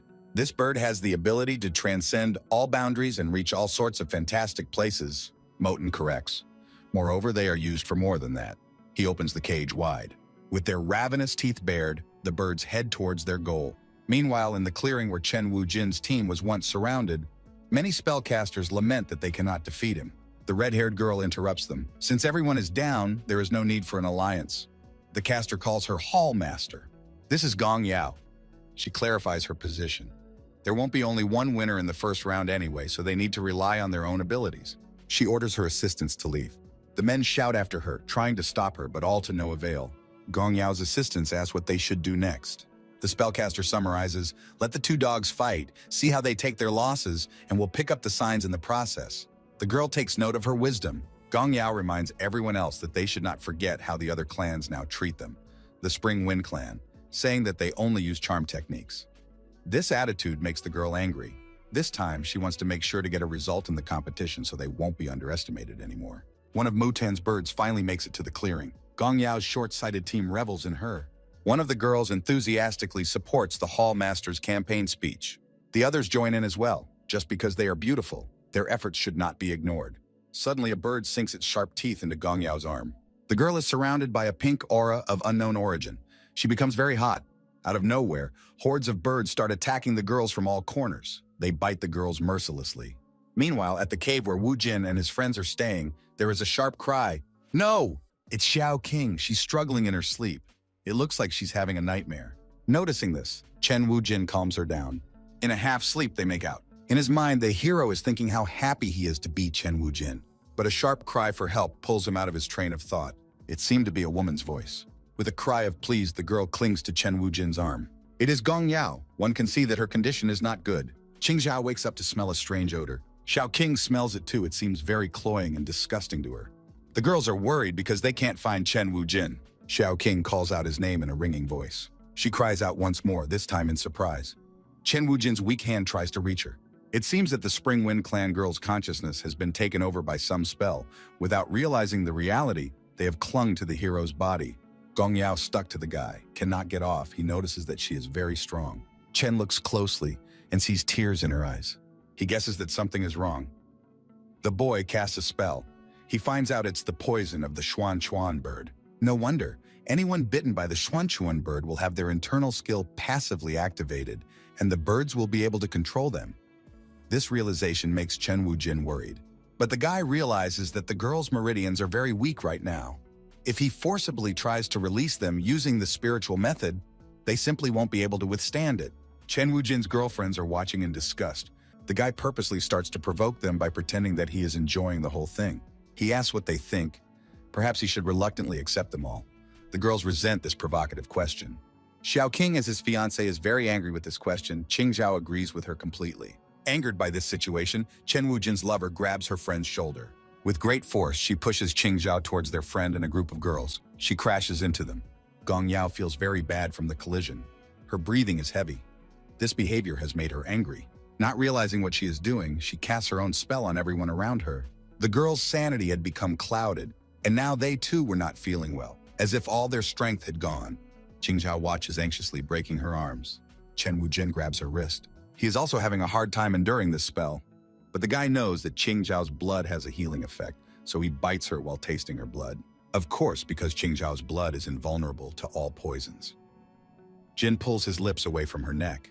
He's back in formation. The girl is only too happy to help her friend. The stupefied Gong Yao, seeing this picture, becomes furious and feels intense jealousy. On emotion, she sends the hero a curse in the form of many hands. The young man's hand is inflamed with radiance. He prepares a spell. Dozens of hands torment him, but his own hand reaches forward. He touches Gong Yao's forehead, channeling all the energy with exertion. The girl is immersed in the memories of her childhood, her mother singing a simple children's song to her. The girl is thoroughly enjoying the attention and cuddles with her mother. But an angry man disrupts the idyll. He bursts into the room, demanding that the child be given to him. Calling the man a teacher, Gong Yao's mother asks him to wait a little longer because the girl is still so young. But the uncontrollable man has no intention of making concessions. He condemns the woman for giving birth to a girl, even though he thinks she should have given birth to a boy. He imperiously orders his disciples to take the child away. The poor woman is separated from her child. She screams in unspeakable agony as the girl sobs and calls for her mother. In reality, Gong Yao finally seems to be slowly coming to her senses at last. But one traumatic memory is replaced by another. While pouring mud on the girl and insulting her, a man slaps her.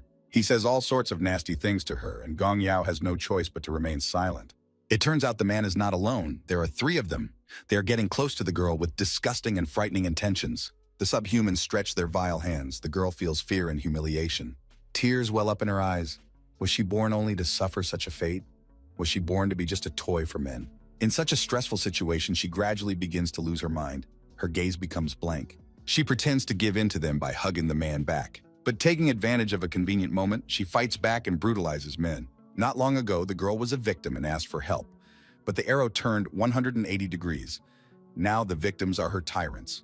Memories one after another resurface in her head, bringing the girl out of her stable state. She was hard to watch. Chen Wujin coldly observes this. He realizes that the girl's incredible abilities have been awakened due to the harassment from the men. In those seconds, the girl got even worse. She finally started to lose her mind. She now threatens Chen Wujin with death. He grabs her hand and starts singing the very same children's song that the spellcaster was sung to by her mother.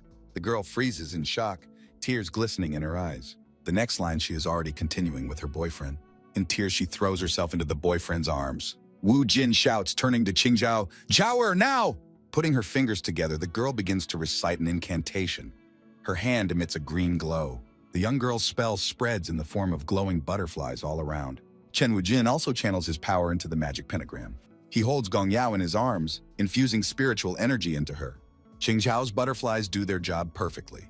With a light touch of their wings, they bring the poison victims back to an adequate state. The girls gradually regain their senses.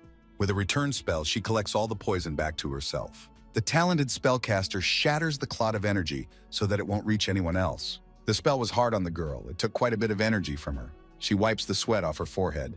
Chen Wujin supports her by her shoulders so that she doesn't fall. He asks if the girl is all right. She assures him that she is fine, just waiting for the poison to dissipate. What can't be said about Ye Lingchen and Xiao Qing's condition? They can hardly stand on their feet. Gong Yao's spell has sucked all the juices out of them. Xiao Qing is once again wary of Gong Yao.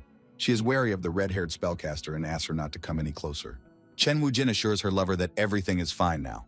The Spring Wind Clan spellcaster is embarrassed and thanks the hero for saving her. She claims that she can no longer be his enemy because he saved the people of her clan. As a return favor, the Spring Wind Clan will refuse to participate in this competition. The clan girls try to reason with Gong Yao, but she interrupts them, waving her hand. She's made her decision, and they better keep quiet. Chen accepts her suggestion, saying it's appropriate. The girl asks what they're going to do next. Chen Wujin goes back to the already tried and true plan. He suggests that the girls from the Spring Wind Clan join them, assuring that there will then be a place for them in the top 3. But the girl is wary of such a generous offer. She asks why the boy is helping her. Wujin explains that he admires her courage and ability to survive in desperate situations, as well as her resilience, as she would rather die than give up. The guy closes with a joke. He'd rather help a pretty girl than some ugly man. The guy gives a thumbs up with a smile, saying that everything is cool. The girl gives into the atmosphere and relaxes, in which case his obedience is the best courtesy for her. The end of this hard day, the sun is setting over the horizon. The team rests and admires the sunset. Chen Wujin asks Xiao Qing if she understands why he is helping the Spring Wind Clan, to which Xiao Qing replies that the guy must have his own plans. Some sudden noise distracts the guy. He jumps up. Unknown to him, a man is angrily shouting his name. This guy is much taller than a normal person, almost a giant and very muscular. Chen Wujin unhappily criticizes such a physique. In anger, the man shouts that their passage-opening clan is the strongest clan in body training, and it's not for him to criticize them. He's never seen real strength. Gong Yao notices that they are also poisoned by bird poison. She suggests using her charm skill. Chen Wujin parries. Don't be silly. He will be sad to see her cry and go back to her old way of life. With his magic, the young man summons tanks. Iron bombards the giants. In the veil of dust, you can see their eyes glowing pink. It's definitely the Swanchuan bird's poison. Obviously, the shelling did not cause any damage. Therefore, the formidable cliff of muscles fiercely tears into an attack towards the hero. But Chen Wujin is not frightened, he calls out to Ao Ying. The dog furiously scratches his opponent. The man weakens slightly, settling down on the ground. Ao Ying is glad that his claws easily claw the flesh. He expected it to be too dense and he would fail.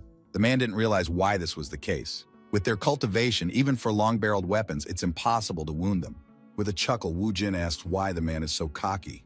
A couple shots in the air and you're already so frantic? Chen Wujin asks. In front of him, his powerful aura blushes. Loading another cannon, the guy says, I'm afraid you won't be able to withstand my true strength. The giants head out to attack. Chen Wujin also directs his forces forward. Facing a power they have never seen before, the men scream. While the giants are cut off, Xiao King admires her lover. Smoke emanates from the defeated men. Someone unknown prepares a spell, his hand glowing with a golden radiance. Yelingchen's keen eye detects movement.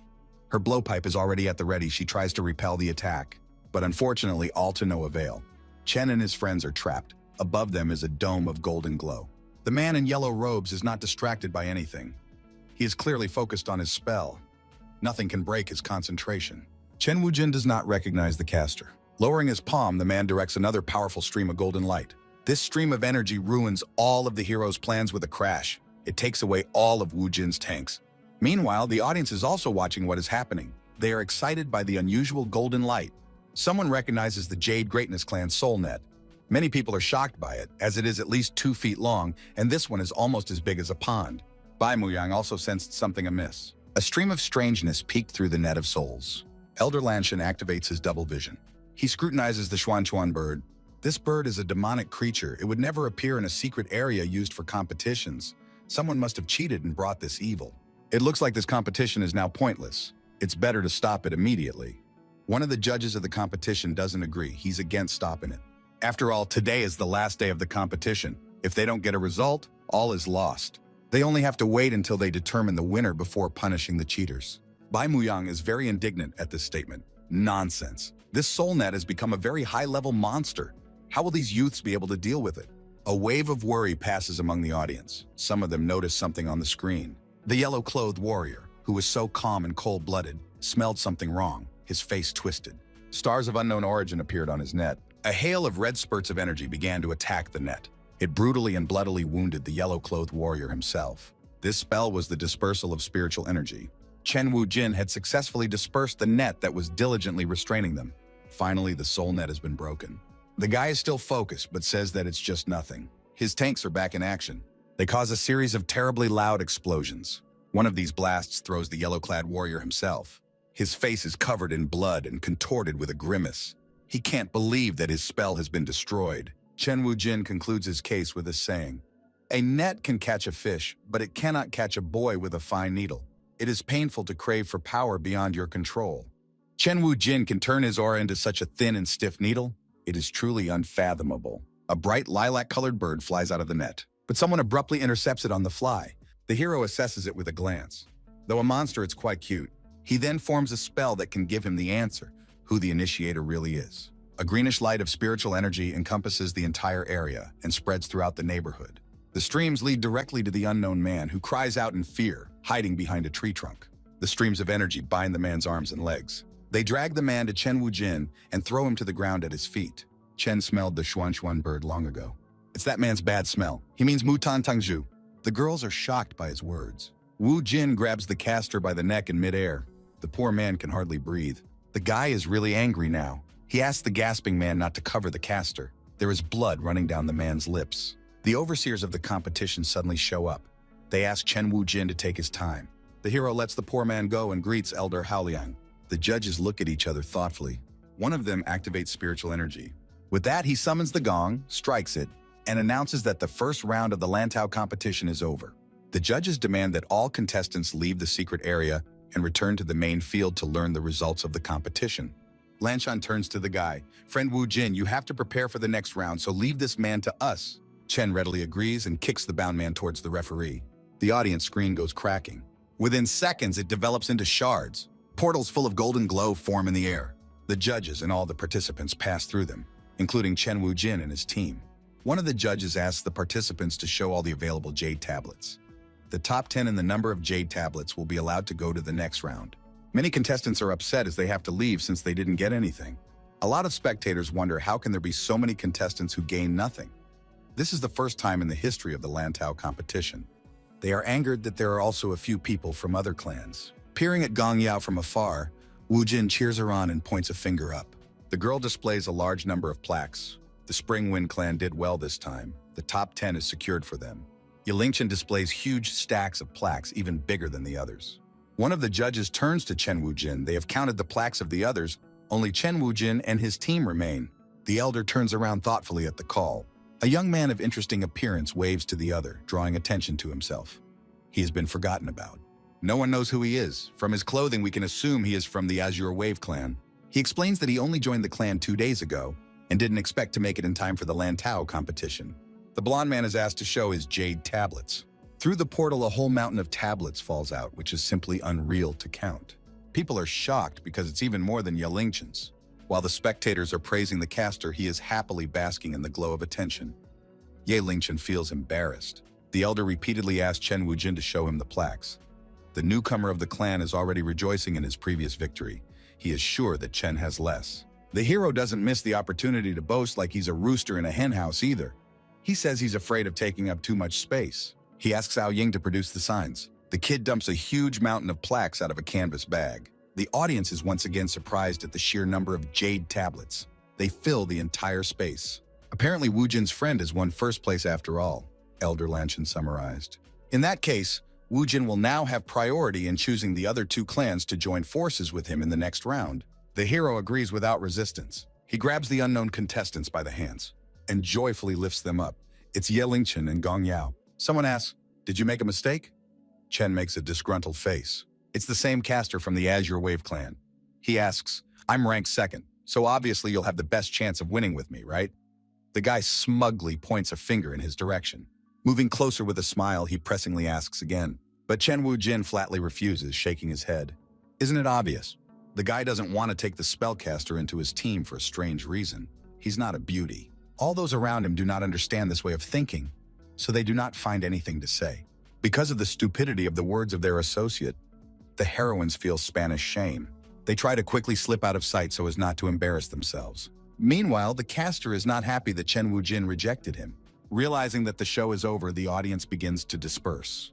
One of the elders stays behind to chat and points out the guy's amazing skills. He convinces him that it's just luck. The elder advises him not to belittle himself. He says that the warrior reminds him of an old friend from his clan. That man was so extraordinarily talented that he never suffered defeat, and he made a vow when he left the Azure Wave clan that he would never go out into the world again, unless someone strong enough to rival him could be found. Listening to this monologue, the boy cringes like he's eaten a lemon. The elder asks him if he thinks Chen Wu-jin could be the one chosen by the heavens, to which the young spellcaster laughs. How would he know? Stretching, he turns around and leaves. He's tired and wants to get some sleep. The caster cheerfully says goodbye to the elder. He wasn't the only one the young caster reminded. Apparently, their mutual friend, Elder Hallian, remembered him too. To which the judge replies that they can't be sure yet, but that man is unpredictable, so we can only wait to see how things turn out. The elders have a task. Now the most important thing for them is how to punish Kumujo. The old men sat in chairs in the spacious room. A man they already know is on his knees begging for mercy. He bangs his forehead on the floor, bruises forming on his forehead. Bai Muyang says that confessing will mitigate his punishment. He asks who guided the man, but the caster doesn't give a clear answer. His eyes are wide open, and his lips are muttering something incomprehensible. Picturing a blindfold, Elder Lanshan asks if it was a blind man. Realizing that his situation is hopeless, the man confirms his words. Still not satisfied, the elder directs a stream of magic that injures the caster. The man falls off his feet and shakes, a new wound forming. The old man says that no one must know about this. He orders the caster to return and tells his master to wait for news from them and not to be in too much of a hurry. Limping, the wounded man leaves. An elder is displeased that Mountain is still in too much of a hurry. The other declares that it doesn't matter. He is also trying to test Chen Wu-jin's skill. Only this time he'll have to suffer a bit with his unfinished business. Somewhere else stands an extremely beautiful tower surrounded by sakura blossoms. In one of its rooms, Moten practices playing the erhu. To his annoyance, one of the strings breaks. He is interrupted, the patriarch calls out.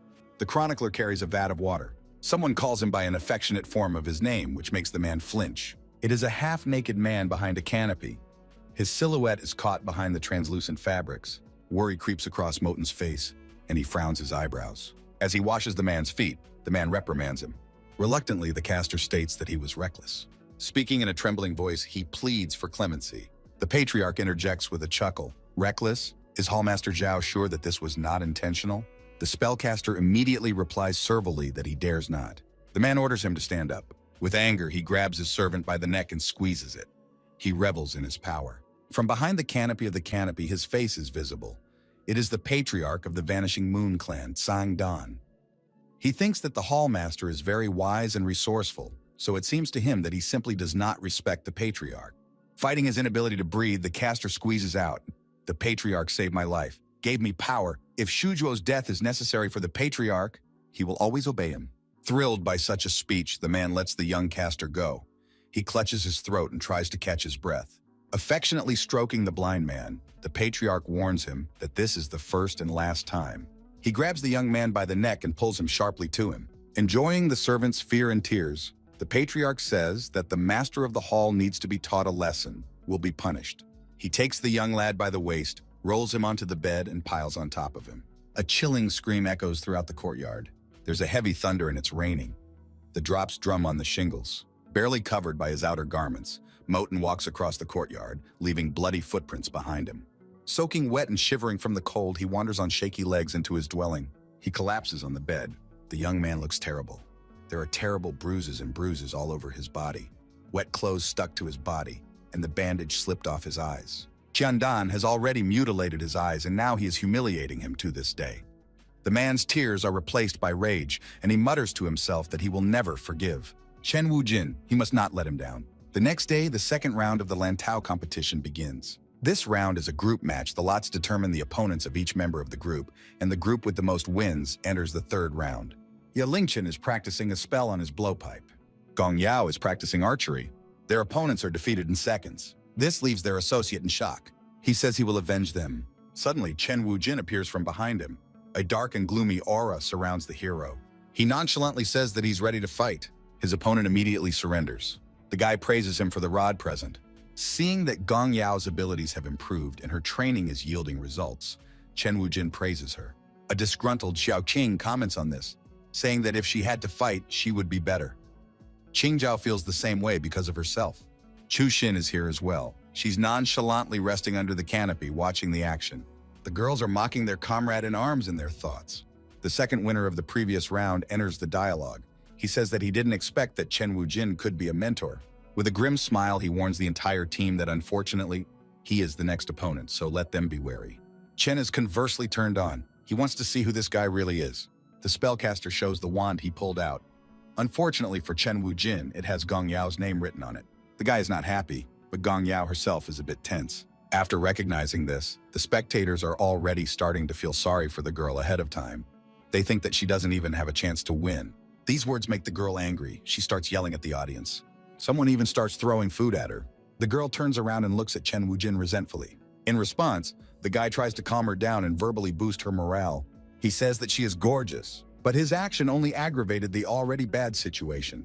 The audience starts shouting, saying that the girl has managed to get this far only thanks to Chen Wujin.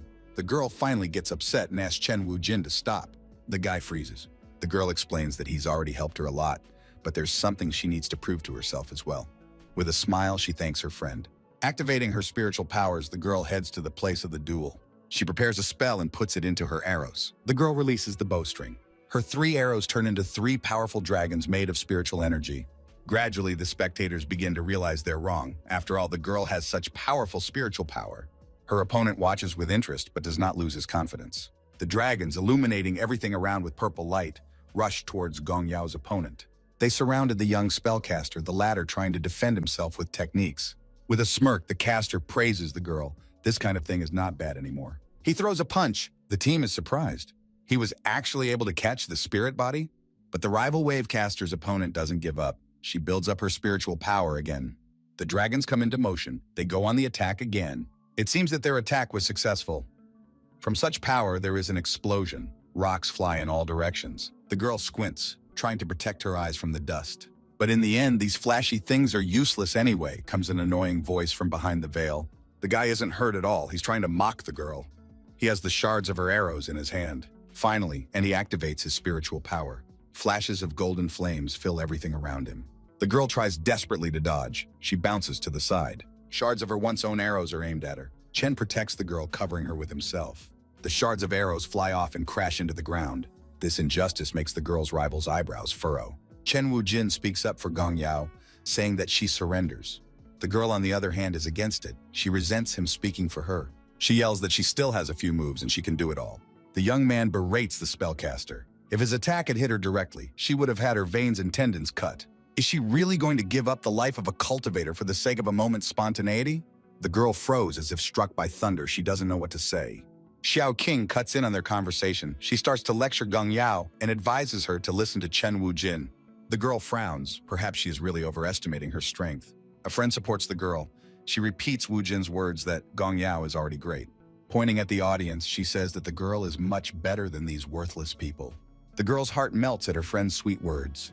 Feminine solidarity awakens in all the girls of the team. They actively support their teammate. This brings the spellcaster to her senses. Xiao King takes Gong Yao's hand and says encouraging words to her. The caster is embarrassed and touched by her action. The second round of the Lantau competition is over. The top 3 leaders have been determined. They are the unknown blonde guy, Chen Wujin, and Ye Lingchen. The guy is happily waving to everyone from the podium. Next, they move on to the final round of verification. Chen Wujin tries to maintain team spirit with Ye Lingchen, but his attention understandably only pisses her off. The judges call for the scroll. The elders are already preparing to reveal it. Elder Lanshan unfolds it. The scroll is huge. It is dazzling. It is a diagram of the demon goddess. This diagram is a secret left behind by the ancient gods and humans. Many years ago, the demon goddess Feng Ling entered it out of curiosity, but never found her way out. The contestants are required to find the demon goddess, and whoever brings her out first will be the ultimate winner. Worry shows on the faces of the contestants. The goddess is a 1,000-year-old cultivator. Even she can't get out on her own from there. What dare they expect them to do? What if they can't find a way out? Chuckling, the old man explains that the entrance to this diagram is not hard to find. Yes, and in the diagram, this demon goddess looks peaceful. However, the smooth stone walls hold many dangers. If the participants are careless, they will fall into the abyss of destruction, separating their body from their soul and scattering their bones on the ground. The spectators are very worried about their favorites. Is it really that serious this time? The girls are worried whether Chen Wujin will be able to cope. Ye Lingchen is confident in her abilities, steadily moving forward. The boy's mind flashes. Ye Lingchen is really a good and reliable woman, very valiant. The girl becomes the head of the team and guides her. But suddenly they are asked to wait. The participants look around bewildered. They are warned. The ancient sacred scroll has a taboo on external weapons, and the slightest infraction will lead to the scroll's destruction. None of them are allowed to carry weapons in this competition. The contestants are discouraged. The master calls for a pouch of unusual coloring and says that their weapons will be placed in it, and he will return it after the contest. 2 of the 3 winners issue their weapons. Ye Lingchen surrenders his sword and puffer. Chen hides Ao Ying in the pouch, while the blonde man is initially unarmed. In return, the elder prepares something for them.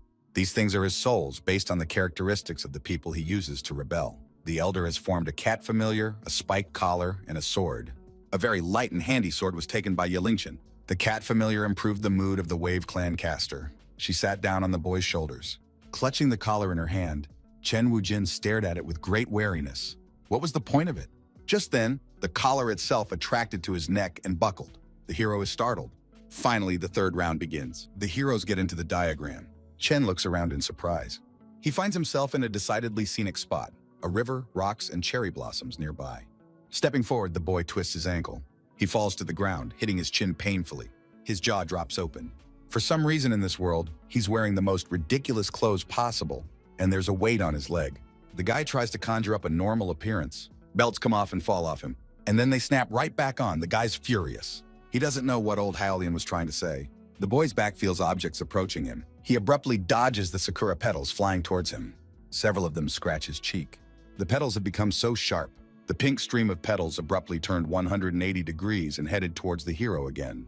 These strange shackles only confine him. The guy tries with all his might to swing away from the flickering petals. The stream of petals gives him a peck on the cheek again. The young man gasps. He catches one of the petals with his teeth. It turns out to be a fairy. There is a whole group of them here, and they are very enraged by Chen Wu-jin's behavior. The small creatures tried to attack him again. And successfully. They tied him up, completely immobilizing him. Chen breaks free from the shackles with great effort. Meanwhile, Ye-Ling-chen is desperately fighting some kind of plant monster. The creature is almost twice as big as herself and very strong. Still, the girl has no problem defeating it, the monster disintegrating into tubers and roots. The spellcaster wonders where this Chen Wu-jin is. Here the swamp behind her begins to bubble up, air bubbles forming on the surface. An even larger ogre climbs out of the water. The girl is worried. What should she do? Clenching her teeth, she desperately tries to fight. In her thoughts flashes through her mind. This is not good. It's too late to defend herself with a spiritual letter. And the bloody old sword grows heavier with each blow, growing in size. A familiar appears out of nowhere and chews the monster's arm off. The creature roars. A stream of familiar golden energy destroys the monster completely. While dealing with the monster, the spellcaster manages to taunt the girl about how she can't handle herself anymore. Ye-Ling-chen snaps back and tells the guy to shut up. If the sword could be thrown away, she would have done it a long time ago. She wonders if his cat is still normal. The guy says who knows, they haven't seen Chen Wu-jin yet. Maybe his props are normal too. Before the team can even mention him, the guy is right there in person. But the fairies carried him past, so the competitors didn't have time to see him. The spellcaster said that he only had time to notice the silhouette of a man. This makes Ye-Ling-chen puzzled. She frowns her eyebrows and tries to concentrate. Meanwhile, Chen Wu-jin is being carried away again, restrained on his arms and legs. The boy and girl turn around at the sound and are still shocked to recognize him. They rush over and try to help him. Unfortunately for Ye-Ling-chen, her sword with its weight really hinders her and slows her down. Chen sees this and taunts her, saying she's very slow. This is not the time for this at all. The girl starts to get annoyed. She prepares a spell. The fairies crash with all their might into the protective barrier formed by the girl's spell. Taking advantage of the moment, the spellcaster decides to attack. Wu-jin cries out her name warningly, and a look of worry spreads across the girl's face. Chen Wu-jin himself is also worried, his brows furrowed and his eyes wide open. He asks the spellcaster to be careful. She becomes embarrassed and says that he should be more worried about himself than her. Her partner turns around. He doesn't understand her reaction. Chen asks her not to harm the small creatures. Ye-Ling-chen begins to form the notion that her partner has finally lost his mind. She realizes that she confused her boyfriend's concern for her with his concern for those pink creatures. This has left an unpleasant residue on the girl's soul. With passive aggression, the girl declares that she will save Chen Wu-jin right away. The hero asks the fairies to untie him. Using spiritual power, she swings a heavy sword and directs a stream of spiritual energy towards Chen Wu-jin. A terrifying mask of enormous size looms over the guy. With a scream, the hero flies from the force of the furious woman's spell. The protagonist's fiddling and screams attract the attention of the very demon goddess who is encased in the diagram. The blonde man is wary, while Ye-Ling-chen tries to warn his friend not to move. The uncomprehending Chen Wu-jin has no idea who is standing behind him. He runs into the woman. The impact damages his neck vertebrae, and he tries to help himself with magic. His head is a mess. The guy turns around to see what he crashed into. The goddess is simply enormous in size. She's several times bigger than normal humans. She sits down comfortably on her throne in the trunk of a tree. The demoness explains, all the creatures in this picture should honorably call her mother. The fairies, apparently her servants, nod in agreement. Then she looks down at Chen Wu-jin with interest. Bringing him closer to her, she asks if he is her food. She sticks out her long tongue and says with a huff that she hasn't tasted such delicious young meat yet. Wu-jin stares at her ugly long tongue with fear. Outraged by his inaction, Ye-Ling-chen asks why he still doesn't resist. Does he really want her to drain him dry? Do you think I don't want to? With a trembling voice, the boy stretches out. That damn collar squeezes him as he tries to resist. There are long spikes spreading all over the guy's strange costume. They are growing bigger and bigger. Poking Chen Wu-jin on the cheek, the demon goddess reassures him. Don't waste your strength. This weapon was deliberately created by the old miser Haolian Lanshan to balance you out. The guy's reaction pleases her. She enjoys his fear and discomfort. The woman licks her lips and says that it would be dignified for him to die obediently after all. But here the caster of the Azure Wave clan disagrees, and he directs the pet to attack. The cat flickers back and forth in front of the goddess's eyes, annoying her. Clamming up, she finally releases Chen Wu-jin from her grasp. Taking advantage of the moment, he started to run away. But the demoness still didn't realize what she had done. She tries to swing away from the animal. The blonde is surprised that his weapon does not match his soul, and indeed the aura and color scheme of the hero and his pet match. The cat licks itself contentedly, peering at its master. It jumps towards the woman again, the giantess trying to chase her away. Hiding behind a thick tree trunk, the goddess wails, "I hate cats the most, to infinity." All three of them watch this picture, but Yahello is annoyed by it. The girl asks the guy to stop and let her cat finally do the trick. The guy, on the other hand, doesn't understand what she wants him to do. Playing dumb, he waves her off, saying it's just a kitten. Woo Jin frowns at this farce and repeats after him, "It's just a kitten." Suddenly, he gets an idea. When Senior Hallian handed them the specially made items, it was as if they were opposing their vision. A memory with Yahello's heavy sword comes to his mind. Only he didn't have too many warnings regarding the cat kitty's spirituality. The boy, pondering, watches the caster encouraging his pet. So if the collar is treated as nothing more than a piece of iron, frowning, the guy concentrates all his spiritual powers. He heats the collar to its extreme temperature. The collar that shackled him lights up with a red light. Chen Wujin then activates the spell he learned from Bai Mu Yang. It is the supreme goodness of the Sea of Tranquility, Yahello recognizes. The effect of the collar wears off, and the clothes gradually fall back on. The collar falls off the young youth's slender neck and shatters into pieces. Chen rejoices at this successful completion of his problem.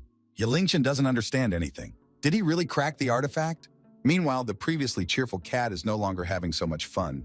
She is struck by the demoness's liana. The goddess is beyond angry. "I've put up with you for a long time. Do you really think a cat can do anything to me?" Patting the pet on the head, the guy tries to comfort her.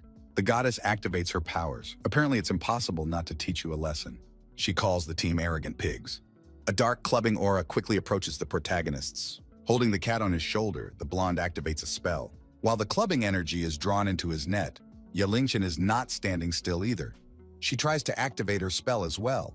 A bright red aura forms from her hand, but something is not right. It comes to the girl's attention that her sword is taking away her spiritual power. As the girl is unable to defend herself, the clubbing energy reaches her.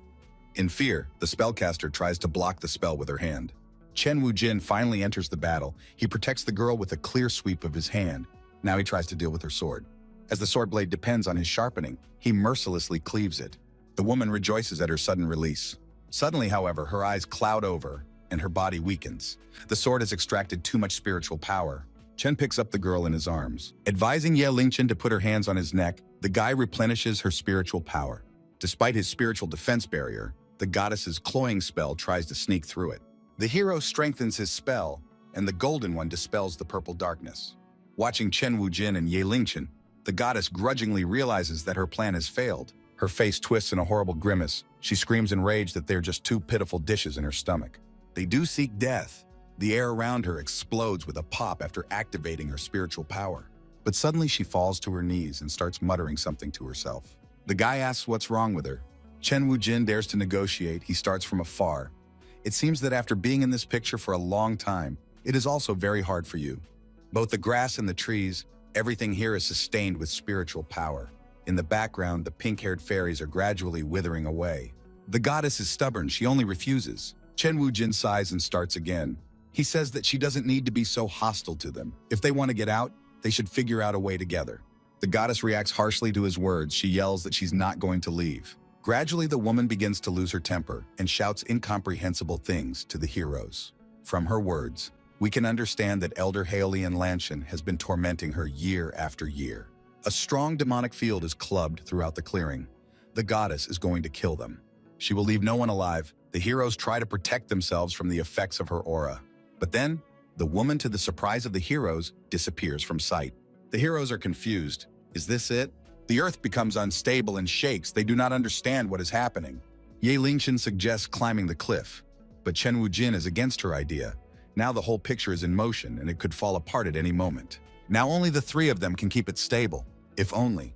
This kind of shaking makes the caster start to feel nauseous. Outraged by the blonde man's weakness, the hero exclaims, "Why this very moment?"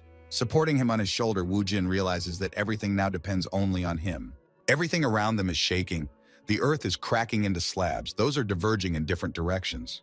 Chen is scared out of his wits. After all, right out of the ground in front of them crawls out of the earth golem. The creature mutters something to itself. When the giant came completely out of the ground, the heroes found themselves right on his head. Fortunately, it turned out to be fairly flat.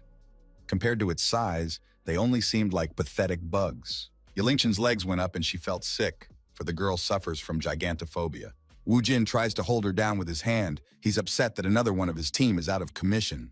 Meanwhile, Golem looks around with his burning eyes, searching for the misfits who are to die at his hands. Yahello muses, the hero tactfully covering her mouth. Something incomprehensible happens under their feet. The guy looks down in shock. The giant's voice murmurs throughout the valley. Unfortunately, there is more than one eye on my body. The ground beneath the hero's feet begins to glow. Around them, dozens of similar golems begin to rise weightily. All of them are heading towards the main golem. A rivulet of sweat runs down Chen Wujin's back. This is already a serious cause for concern. As he tries to hold his teammates back, he deliberately kicks his foot into the creature's eye, much to the creature's discomfort. Shards of stone fly out in all directions. Chen Wujin puts on a villain mask in an attempt to cover his fear. Golem tries to hit him with his fist, but the young man jumps off his head in time. Golem orders everyone else to chase after Chen Wujin. The boy notices that the two golems chasing them are not easy. Chen Wujin asks Yahello to hold onto his neck tighter so that it doesn't slip. With all his might, he tries to disintegrate his teammate, but to no avail. The guy starts punching the other guy in the face, but he's still having a hard time realizing reality. While they are talking, one of the golems swings its arm at them. The spellcasters try to dodge. Each on their own alone, they split up. Forgetting the state he was in not long ago, the blonde man smugly hurls insults in the golem's direction. He directs a spell towards the golem in a series of blows. The golem's arm splits under their effects. Chen notices that the guy can use a single character's technique, plus such a powerful one. In the Azure Wave clan, only a few people have mastered this skill. Observing the guy, Chen Wujin comments, "So strong, yet so brainless." The guy incomprehensibly interjects what the guy means. Chen Wujin clarifies that he has nothing to praise him for. The Spirit Lord clan's clan caster is preparing a spell called Thunderclap. It's a heavenly cultivation of a heavenly purple golden hammer. The guy launches the spell upwards into the sky. The thunder strikes the stone golems. Before the hero's eyes, the creatures gradually begin to collapse. Huge chunks of stones fall in all directions. The boy notices that the stone crevice is the weak point of these creatures. He realizes his mistake and laughingly calls himself a fool. But it's no time to relax. Chen warns of an attack from the right. The familiar vines smash the stone to smithereens. The demon goddess has returned full of strength. The spellcaster of the Azure Wave clan launches his spell. It destroys the woman's vines. The woman is not happy with the guy's behavior. She calls him a petty ant. While the woman was distracted by Chen Wujin's spell, he managed to get very close to her. Whispering, he calls the goddess a tired demon god. The view of the painting will always fade. The guy takes control of the woman. Or is it not Chen Wujin after all? What's the point of keeping this false shell? At the sound of a familiar voice, the woman's expression softens. A white-haired man with a skull on his shoulder addresses the woman. Tinghua, the dream of earthly life is nothing more than a moon in the water. What is the point of keeping this false shell? It was all a lie from the beginning? The man really liked the peony-grown elves.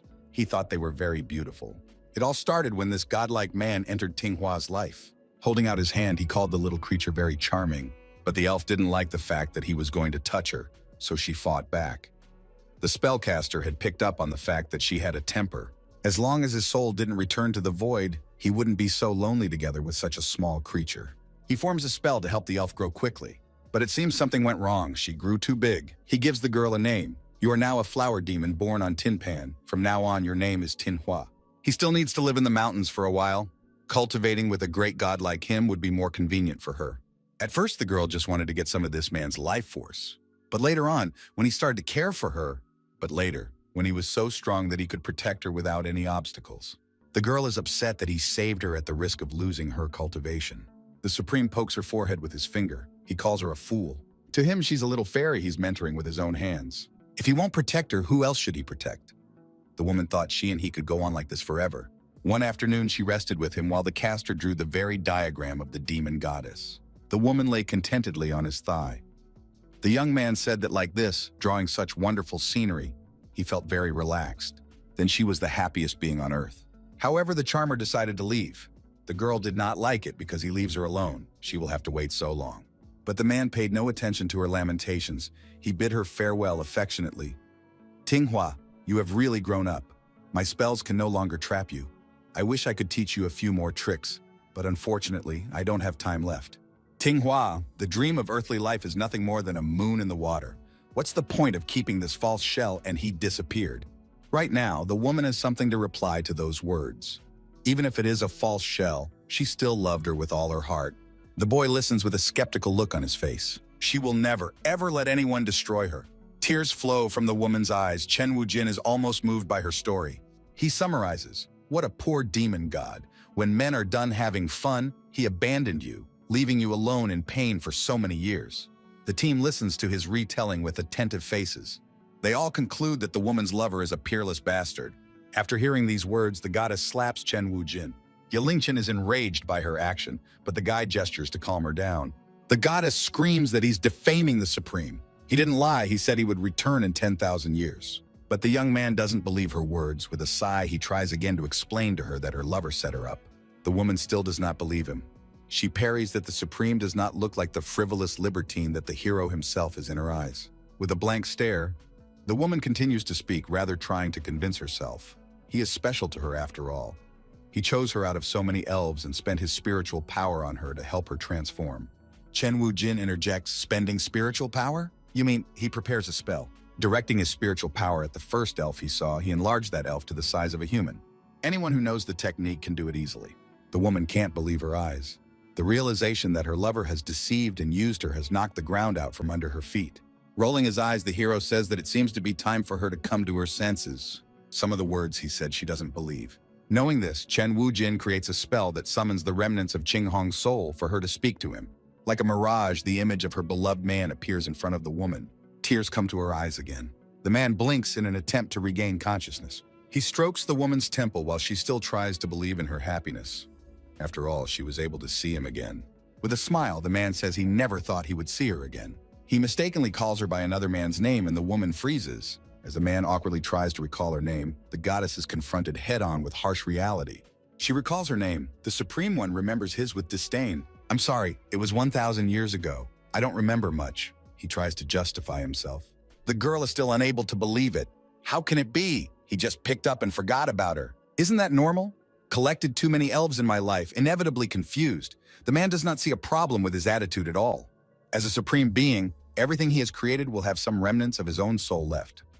Though it is a residual soul, it does represent him. The Supreme One, for appearance's sake, tries to comfort a woman who is suffering from a broken heart. He notices that the landscape picture he painted seems to still maintain its color. It comes to him. The woman has used her spiritual power to maintain its color, and after all, it was hard work. He strokes her head. The caster asks her to leave and live her own life, as the painting will soon disappear with him. History repeats itself. The man disappears again. The girl tearfully asks him not to leave. She tries to grasp the shards of his scattering soul. She has waited for him for thousands of years. Is it possible? As soon as the supreme soul scattered in the light, the picture began to collapse. Huge layers of earth began to rise into the air, flying all over the space. But the woman doesn't care about the world around her. She is absorbed in her own suffering. Yalinchen says that this painting will soon disappear. Chen Wujin says that when the world in the painting disappears, the door will be easy to find. This is what he is going to do. A shining passageway appears in space, through which the real world can be seen. The caster glumly tells his team to go first, and he himself will be there shortly. The goddess slowly begins to be sucked into a dark crack in the ground. But she is still as immersed as ever, for everything she has lived is being destroyed, and it is killing her. This 1,000-year-old obsession is nothing more than a joke. Tears are rolling from her eyes. Chen Wujin bravely jumps into the crevice with the intention of helping the woman. He grabs her arm. He declares that if she lives and dies for a man, then being a demon goddess is already too much for her. This brings the goddess to her senses. She is angry. How dare he humiliate her? Chen holds the woman with all her might. Her eyes go wide. It's not like that, he says. She is beautiful. The woman is embarrassed by his words. Smiling encouragingly, the guy tries his best to support the goddess. She can't believe she was touched by what he just said. Chen asks her to come out with him. They were already on their way up when suddenly his leg was grabbed by something. The guy tenses up. He realizes that the abyss of destruction below has opened up and begins to rise. The tentacles of the abyss are pulling Wujin down with all their might. Both the caster and the goddess are rapidly approaching the bottom. Clinging to each other, they scream in fear. Chen Wujin shouts to the woman to come up first. He calls out to his partner, who has yet to get out. Throwing the woman to the edge of the crack with his spiritual power, he asks his partner to lead her out of there. Chen Wujin uses another spell, activating his spiritual meridians. It seemed like the tentacles of the abyss were retreating, but that wasn't the case. Despite the guy's confidence that he would have no problem getting out of the abyss, the tentacles are drawn back and encompass him even more tightly. Almost completely immobilized, he finally realizes that magic is useless. The darkness of the bottom is approaching him faster and faster. Ye Lingchen desperately rushes forward, wanting to save Chen Wujin, but the blonde man stops her, saying that if she goes, she will die. In his mind flashes, the winner is not yet determined to let Chen Wu-jin die like this. He pushes the goddess away and orders the girls to leave this place immediately. Meanwhile, Chen Wu-jin has finally resigned himself to the fact that it's all over. Suddenly, he hears someone calling his name. Judging from the silhouette, it seems to be Ye Lingchen. Gladly, he opens his arms and shouts that he is here. Grabbing the girl by the chin and squeezing her eyes shut, he brings his face closer with the intention of a kiss. But the guy senses something amiss after all and opens his eyes. Nose to nose, he meets the caster's face creased in disgust. The boy pushes the uncomprehending young man away from him. A scuffle breaks out between them in midair. The blonde still doesn't understand what's going on. Is it his fault for kindly saving him? Does he really want to die? In a rage, he shouts that Chen Wu-jin has gotten to him. With a cry of rest, the guy bangs his forehead on Chen Wu-jin's head. But the guy still didn't pass out. Not only that, their foreheads seemed to be stuck to each other. The blow only angered the caster more, and curses began to fall from his mouth. The boys begin to struggle against each other again. To their surprise, their bodies seem to start sticking to each other, and it is very difficult to separate. It's also very painful. And the abyss is getting closer and closer. Chen wakes up at the bottom of the abyss with pain in his head. Next to him lies the body of the caster. Judging by the color of his hair, it is someone unknown to him. Sighing heavily, the guy rubs his forehead. He discovers something in his hand. It is a piece of swarthy skin. Chen Wu-jin jumps up from shock, for he had skinned his partner. The spellcaster beside him suddenly howls, his long hair hiding his face. The low sound scares the guy. The unknown man crawls on the ground and howls that Chen Wu-jin has hurt him. When he gets to his feet, the guy fearfully starts making excuses. Now he's even glad that his hair is hiding that scary face. With a scream, the guy clams up in fear. But then the nightmarish atmosphere is shattered by laughter. The caster removes the hair from his face with a smile and calls Chen Wu-jin a coward. The guy confuses the man with the girl, so much so his mind is foggy from the fall. Meanwhile, the caster flirtatiously parries, "Changed your skin, and you fell in love with the beauty of a young master?" The stone-faced caster listens to this. He has already realized his mistake. The owner of the new look clucks. Unfortunately, he is not someone he can reach out to. To which Chen Wu-jin asks, "Aren't you Huafei from the Azure Wave clan?" The black-haired caster wonders how Chen Wu-jin knows his true identity. The latter starts to mutter something unhappily about the game. The spellcaster, with a misunderstood face, interjects what he means. Grabbing his hair and ignoring his question, Chen Wu-jin continues to mutter. He can't believe that he's going to die with the character he hates the most in the game. With despair, he curses the system to hell. The woman is right there. Her voice comes from the back. She calls Chen Wu-jin the most pathetic person she has ever brought in. The guy is once again surprised that she appears out of nowhere, and the girl once again clarifies that she's always inside him. The guy gets violently emotional and starts arguing with the system. In passing, he calls her useless. These words strongly hurt the girl. It was she who unlocked the power in his body. Without it, he would not have been able to cope with anything. The guy continues to yell at her with impunity. Huafei interrupts their quarrel with strange behavior. Chen Wu-jin asks what's wrong with him. He says he wanted to get the system's attention this way. The woman laughs at Chen Wu-jin because he doesn't like her, but there are plenty of people willing to suck up to her. Feeling the preponderance of sympathy in his direction, the caster jumped up, parrying that the young man is incompetent. The system gives him a flick. Opening his mouth, the boy rolls his eyes amusedly. To Wu-jin's surprise, he's immediately turned off by such an innocent flick. The guy starts to get unnecessarily indignant again. He shoutingly asks what the system did. Ta replies that Huafei is simply not worthy. She also asks Chen Wu-jin not to get cocky, because although she had previously only chosen him, it doesn't necessarily have to be that way now. Chen Wu-jin frowns his eyebrows and looks at her incomprehensibly.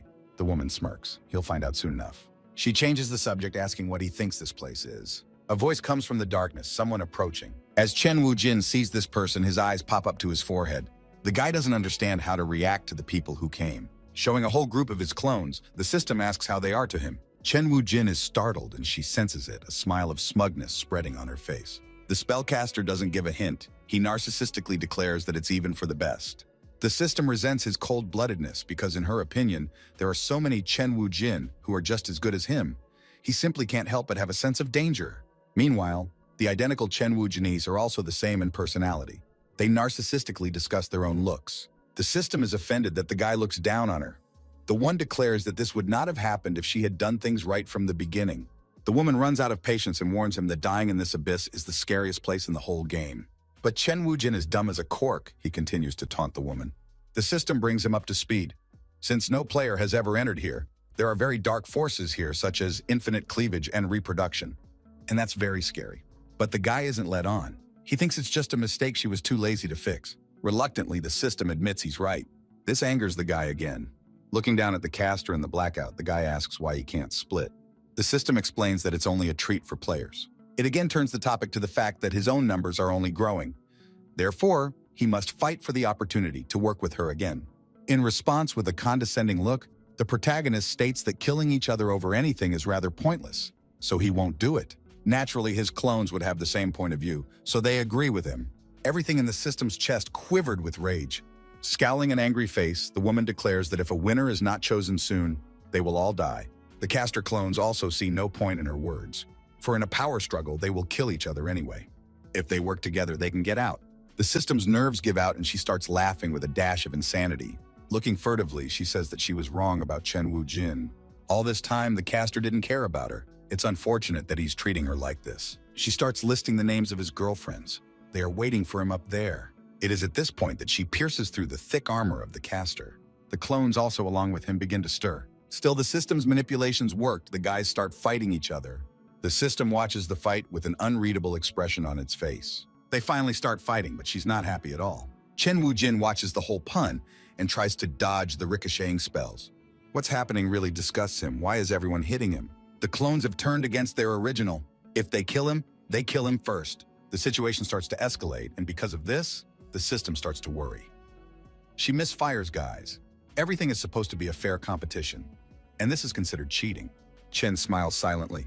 He realizes that the woman already chose him a long time ago. Those words confuse the system. It's punctured. The guy says he recognizes her with a clear heart. However, the clones standing on the sidelines listening to all this are not happy with this resolution of the conflict. Without further ado, they are going to kill the hero. Chen Wu-jin desperately tries to stop them, but still the peace-loving trait stops them. They realize they don't want to do it. Chen Wu-jin tries to distract them. He says, they are good, but they are missing something. While the clones stare at him blankly, trying to figure out what he's talking about and what they're missing, the guy pulls out a bunch of fledglings from behind his back. It turns out that Wu-jin had kept a xuan bird with him all the time. After all, the bird he had accidentally gotten was still useful. The guy lets it out of his hands. But it also needs amplification. A golden glow comes off the guy's hand. He turns the creature into a human. The demon flies up to him, and Chen Wu-jin asks to bite him. The bite on his neck muddies his mind for a second, and colored spots pop up in front of his eyes. Filled with power, he jumps the air. The system guesses that Chen Wu-jin wants to destroy all his clones in one move. The clones are upset because now their strength is not on equal footing. Before the decisive action, Chen Wu-jin apologizes to his clones. After all, he would have preferred a better death for his own selves. Hovering over everyone, he forms a spell enhanced with bird magic. He directs it at the clones. They come down like dominoes. Although the xuan bird is very strong, it is not that powerful. Chen Wu-jin's own abilities are already so strong that he can straighten himself out. The guy can't absorb all the remaining energy, so he decides to give some to the system to fix the error in the game. The system is spooked by the huge flow of energy. It's all over for her. She'll have to recreate her flesh, but she's fine. Meanwhile, a dark and very dark energy is emanating from the scroll itself. The audience is very worried about their favorites. What if they die? Lingchen and the goddess managed to get out of there after all. Xiao King is furious as to why the girl went out alone without Chen Wu-jin. What if her lover can't get out? Lingchen explains that Wu-jin jumped into the crevice. The judges excitedly ask, did the blonde guy jump in there too? Lingchen blames it all on Elder Lanshan. If only he hadn't moved their spiritual power. Forgetting respect and rationality, the woman grabs the old man by the pecs and yells at him. This behavior angers the old man. He asks her not to be too impertinent. His brother clarifies, this is only part of the ordeal. My third brother is not at fault here. But the spellcaster doesn't care about his words. She grinds her teeth in anger. Finally, she lets go of the old man's robes. Turning her gaze to the scroll flying in the air, the girl says that since Chen Wu-jin saved her, she doesn't want to be indebted to him. She wants to go in again and save him. The goddess approaches her and says that if she wants to save him, the girl should take her with her. The miasmas in this picture have been suppressed by her for years. There is still fear in them. The elders try with all their might to stop them, for the contest is over. Who says it's over? Comes a voice. Everyone turns around in shock. The voice is too familiar and cocky. Chen Wu-jin was finally able to get out of the unfortunate scroll. The girls happily run to greet him. Chen is happy to see them too. But the guy is not greeted with hugs, but slaps from both sides. The girls were very worried and anxious about him, now calling out at him for it. Chen Wujin is a little upset by this reaction, but he still dares to hug the girls with a smile. He is happy to see them again. Xingzhao is the first to turn around at someone's groan. Wafei has finally woken up. The boy rubs his long-suffering head. The girls ask what kind of person it is. Xiao King is still angry that her lover put himself at such risk. The guy tries to explain they got it all wrong. He puts his arm around Hao Fei's shoulders with a smile. The boy mumbles something in justification, but then a long, familiar scent touches his nostrils. Mutan Tangju speaks up and Chen Wujin turns around to look at him. At the sight of the chronicler, the guy jumps up like a jumper, his eyes going wide and his expression becoming silly. The purple-robed caster looks flawless again. He laments, "Does the incense of the highest quality seem so stinky to young master Chen Wujin?" With his fingers, he tries to cover his smile, saying that he is very sad. The elders majestically approach the waning Moon Clan caster, Chen Wujin's team observing all of this. Azure Wave Clan Master asks, "The Lantau competition is over. What is the reason for Hall Master Zhao's uninvited visit? Could it be that the Vanishing Moon Clan does not agree with the result of the competition and wishes to receive guidance?" Supporting his chin with his hand, Mutan states that Senior Hylian's words are so significant. With a slight smile, he turns to the world's #1 swordmaster, that is Yelingchen. He informs that her victory today was well-deserved. Folding his hands, the young master informs that today he is here to extend an invitation from his patriarch. Their patriarch has long admired young master Wu Jin. He holds out a paper invitation. Chen Wujin's face becomes dumbfounded again, raising his eyebrows and opening his mouth. He stares in surprise at the invitation held out to him. Bai Muyang bursts into the conversation. He believes that the Vanishing Moon Clan is also not a righteous sect, so he thinks that Chen Wujin should skip dinner. Xiao King, of course, agrees with him. Grandpa is right. She reports that in her eyes this man looks indecent. Perhaps their patriarch is no better. The girl continues talking as if Tangju is not even here. The young man tries to suppress his anger. He still continues to hold out the invitation. Elder Lanshan agrees with those around him. He tries to instruct Chen Wujin on the right path. However, he reports, they have become influential in recent years. It is not good to refuse them. Xiao King loses his temper again and lashes out at the old man. This is the second time in a day that the young girl has received from him. Chen Wujin tries to calm his lover down. The guy asks Mr. Zhao, is the invitation just for him or does it extend to someone else? Realizing what he's getting at, Xiao King tries to talk him out of it. Though grudgingly, the young man still allows everyone else to go as well. In response, Wu Jin mutters some nonsense that no one is able to understand. Mutan is also among these people, politely informing him that he really can't guess his intention. Chen Wu Jin reports that if they want him to come, it's easy enough to arrange. But they must promise him one condition. They must send out invitations widely and invite disciples from all the clans to the banquet. To make it clear that he, Chen Wu Jin, was not only alive, but had become the chief guest in their Vanishing Moon Clan. After finishing his thought, the fellow folds his arms on his chest with pride and arrogance. He is extremely pleased with himself. When the charming caster returned to his courtyard, he reported the demand to his patriarch, causing his master to laugh. Mutan Tangju is not happy with this demand. He calls Chen Wujin insolent and says that he has gone too far. The man, propping his head up with his hand and covering his eyes, calls the caster a fool with a chuckle. Reaching forward, he grabs the young man by his robes and pulls him to him. The close contact is uncomfortable for the caster. His patriarch continues. Chen Wujin is using us to assert his influence. He strokes his servant's chin, then gives the caster goosebumps. Grabbing Mutan's neck imperiously, the man finishes. But that doesn't mean he can step on the clansmen's heads at will. Bringing his lips close to the caster's sensitive ear, the patriarch says that he and Chen Wujin are quite similar. With awkwardness and fear, the caster pushes the man away from him and mutters something to himself. Leaning back and looking at the young man with a hungry gaze, the patriarch flirtatiously states that he doesn't think Tangju is as rebellious. Grimacing, the caster anxiously excuses himself from the meeting. He's not feeling well today. The man allows him to rest tonight. He asks Lin Tan how long she's going to hide there. A girl in blue robes comes out from around the corner. As she approaches, she addresses Mutan Tangju, calling him so formal even after all this time. The young caster greets the girl. The spellcaster steps closer to the patriarch and reaches out with a cranky tone that she feels her brother is not happy to see her. Loosely seated, the man declares, when he is compared to someone as sweet and beautiful as you, he naturally becomes uncomfortable. The guy anxiously watches the couple while the girl flirtatiously giggles and squeezes against the man. The young man makes a bow and bids farewell to the patriarch. You can see that he is very concerned, his eyebrows drawn together. As Mutan's figure recedes, the man burns his back with his gaze. The girl continues to complain about the young caster while the man's face darkens. With fury, he shoves the girl away from him. Looking down at the girl with disgust, he growls that it is not for her to say anything about him or Moten. In a remarkably arranged room sit three elders. One of them asks the third brother why he lost his temper today, despite always being the most reserved. After taking a sip of sake, the brother explains, "Although I was 80% confident in this case, as we approach the conclusion of the inevitable, I am getting nervous." One of his brothers tries to quell his worries. After all, Zhao Shuozhou is a capable man. There must be a way to convince Qiandan to agree to Chen Wujin's terms. The other brother notices that the latter has been calling Chen Wujin younger brother lately. Does he really feel compassion for this child? Elder Lanshan, who has taken a drink of alcohol, assures that this is not just a joke.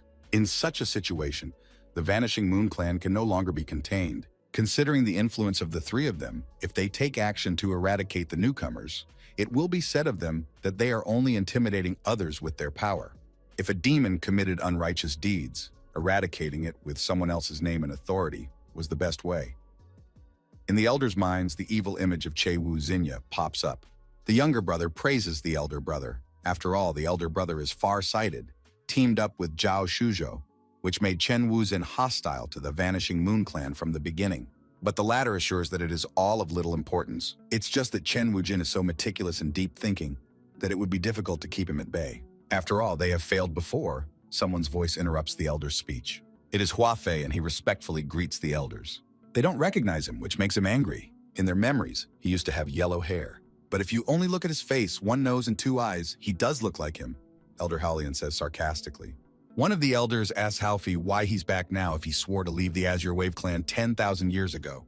The guy scratches his chin and says with contrived resentment that those words are insensitive. Long ago, the three old ones used him. Now he doesn't want them to set up a simpleton again. Despite his cute face, the guy looks quite threatening while saying those words. Later, humming, the guy walks out of the house. Talking to himself out loud, he says, Chen Wu Jin, I told you I would definitely save your life someday." The weakened and beaten elders grudgingly grunt that Huafeiwu has become even more vicious than 10,000 years ago. Confidently bursting into the courtyard with a shout, Huafeiwei tells Chen Wujin not to go to the banquet of the Vanishing Moon clan. This is all a lie. But the picture before him brings a look of surprise mixed with embarrassment on his face.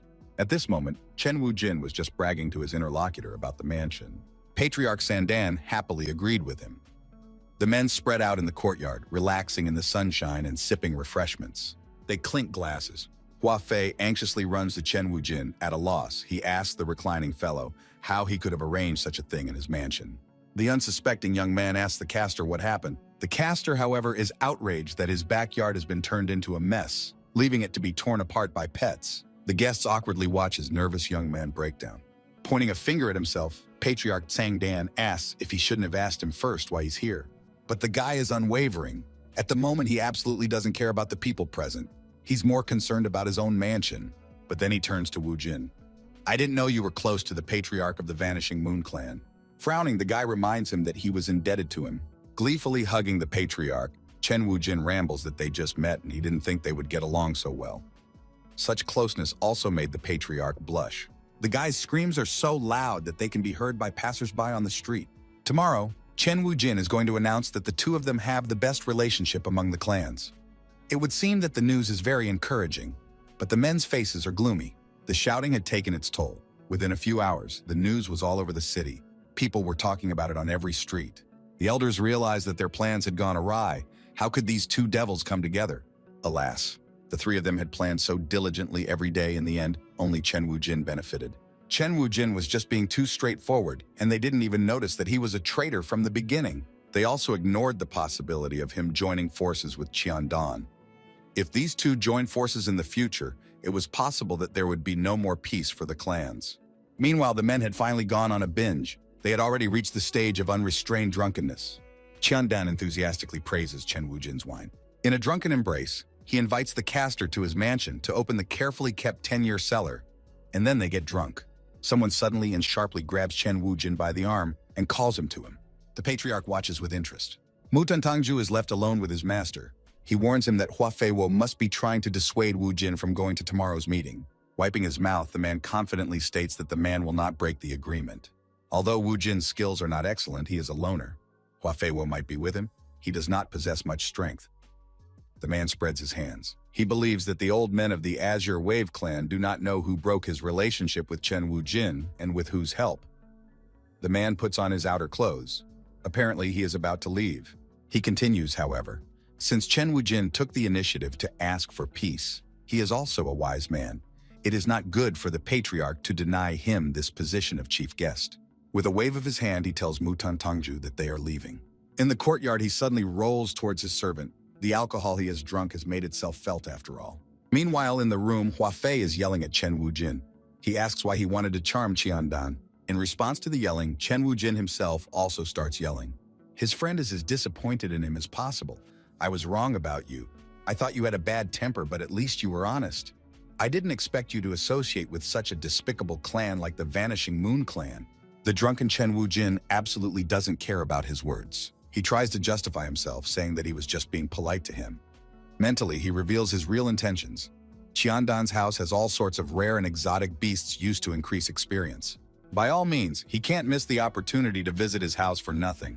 Hua Fei turns away from the guy, unable to accept the cruelty of his words.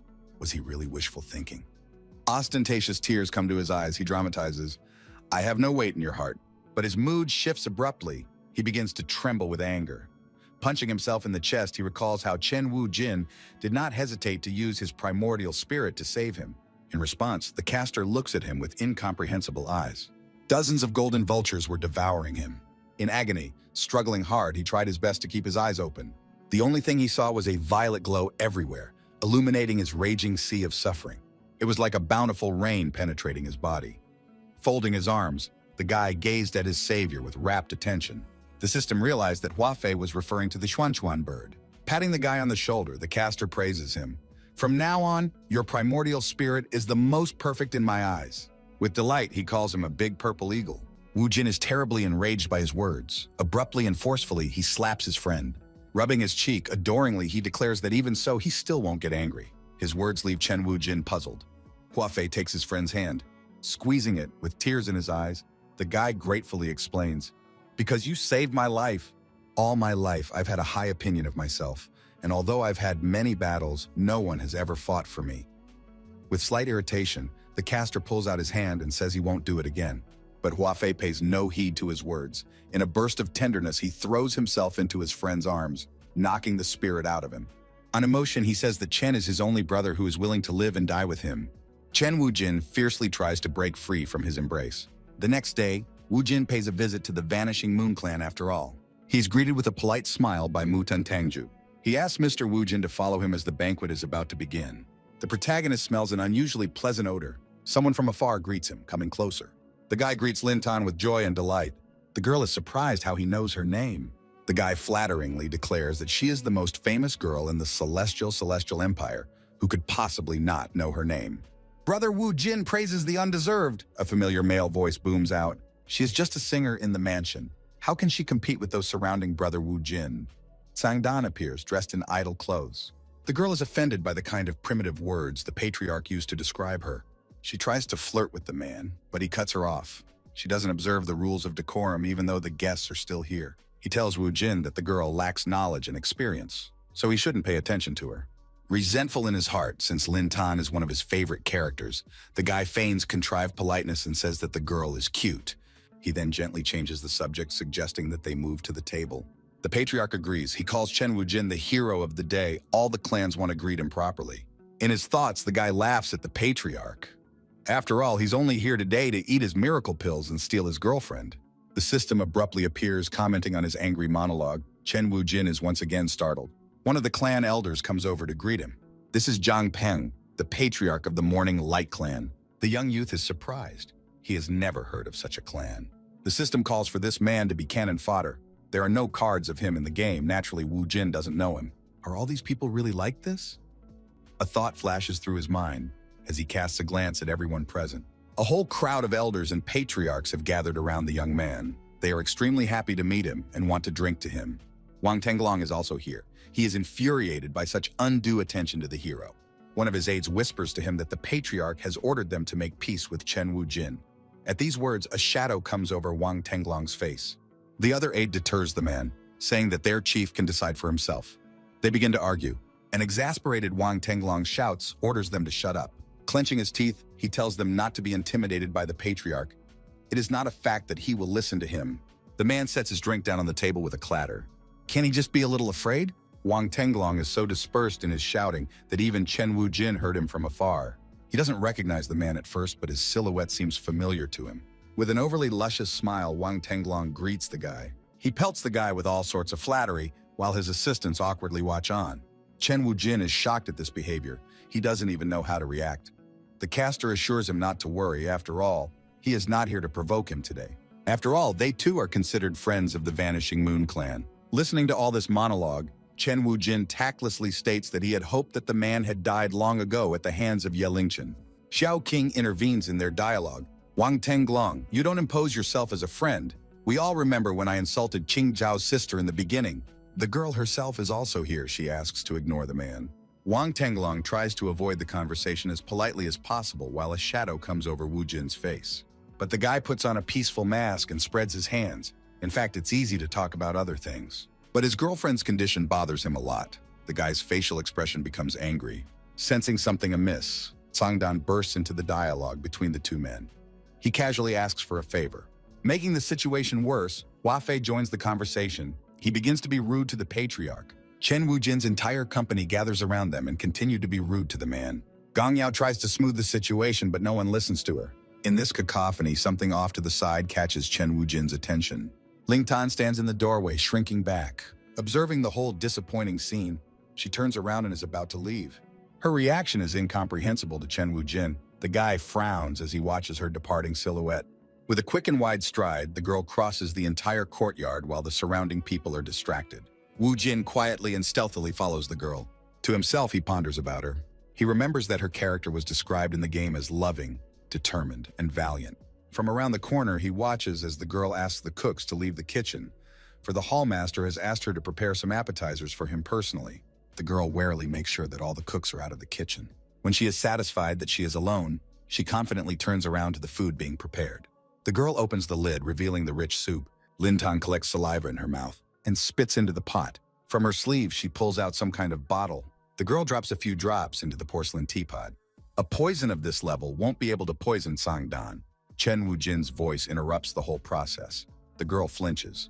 Leaning against the jam, the young man confidently states that his cultivation level has long been at half poison, and this stuff will only make him temporarily sick.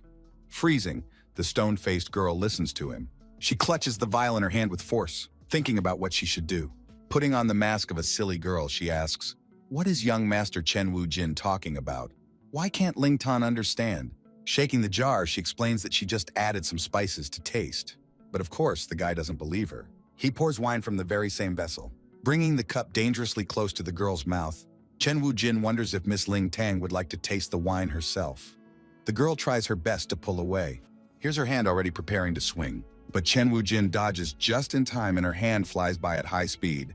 The girl still continues to fight him, shouting at him to mind his own business. The guy successfully secures another of her punches. He asks why the girl wants to kill King Dan, but the girl only repeats that it's none of his business. The girl wonders what he's going to do. A disturbing thought flashes through her mind that she must not reveal herself, because it is very important. "It's very important," she repeats, squeezing her eyes shut. Folding her arms, Wu Jin demands that Ling Tan tell him about her feud with Qian Dan. In embarrassment, the discouraged girl interjects. "And I told you that Wu Jin's brother secretly slipped away," a cold voice interrupts them. Folding his hands behind his back, with a grim face, Qian Dan asks if he really liked his concubine that much. Both the guy and the girl froze. Lin Tan's eyes went wide. She panics, trying to find an excuse. Perfectly portraying nonchalance, Chen Wujin jokes, "Who doesn't like beautiful women?" The young man asks the patriarch to relent, which casts a gloom over the man's face. The girl is embarrassed by the words of the caster. She cries out for him not to talk nonsense. Ling Tan explains that she is here to prepare Qian Dan's appetizers, and she ran into Chen Wujin completely by accident. Finally putting on a fool's mask, the guy confirms the words, saying that he came to see what precious wine varieties are available, since the previous ones were completely tasteless. Thoughtfully, he calls Lin Tan too petty as she won't even let him take a sip. With a half smile, the patriarch confirms his concubine's wrong. He picks up the ill-fated teapot and offers to drink from it. With amusement, the man tells the young man not to be shy. From this turn of events, the girl becomes anxious again. Meanwhile, Chen Wu-jin takes the utensil and starts drinking straight from his throat. Wiping his mouth, he says that this is a great wine. It's been a long time since he drank such a thing. The guy strongly praises Qian Dan. In his mind, it flashes through his mind that the poison tastes disgusting. With a chuckle, the man says that he is glad that Wu-jin liked it.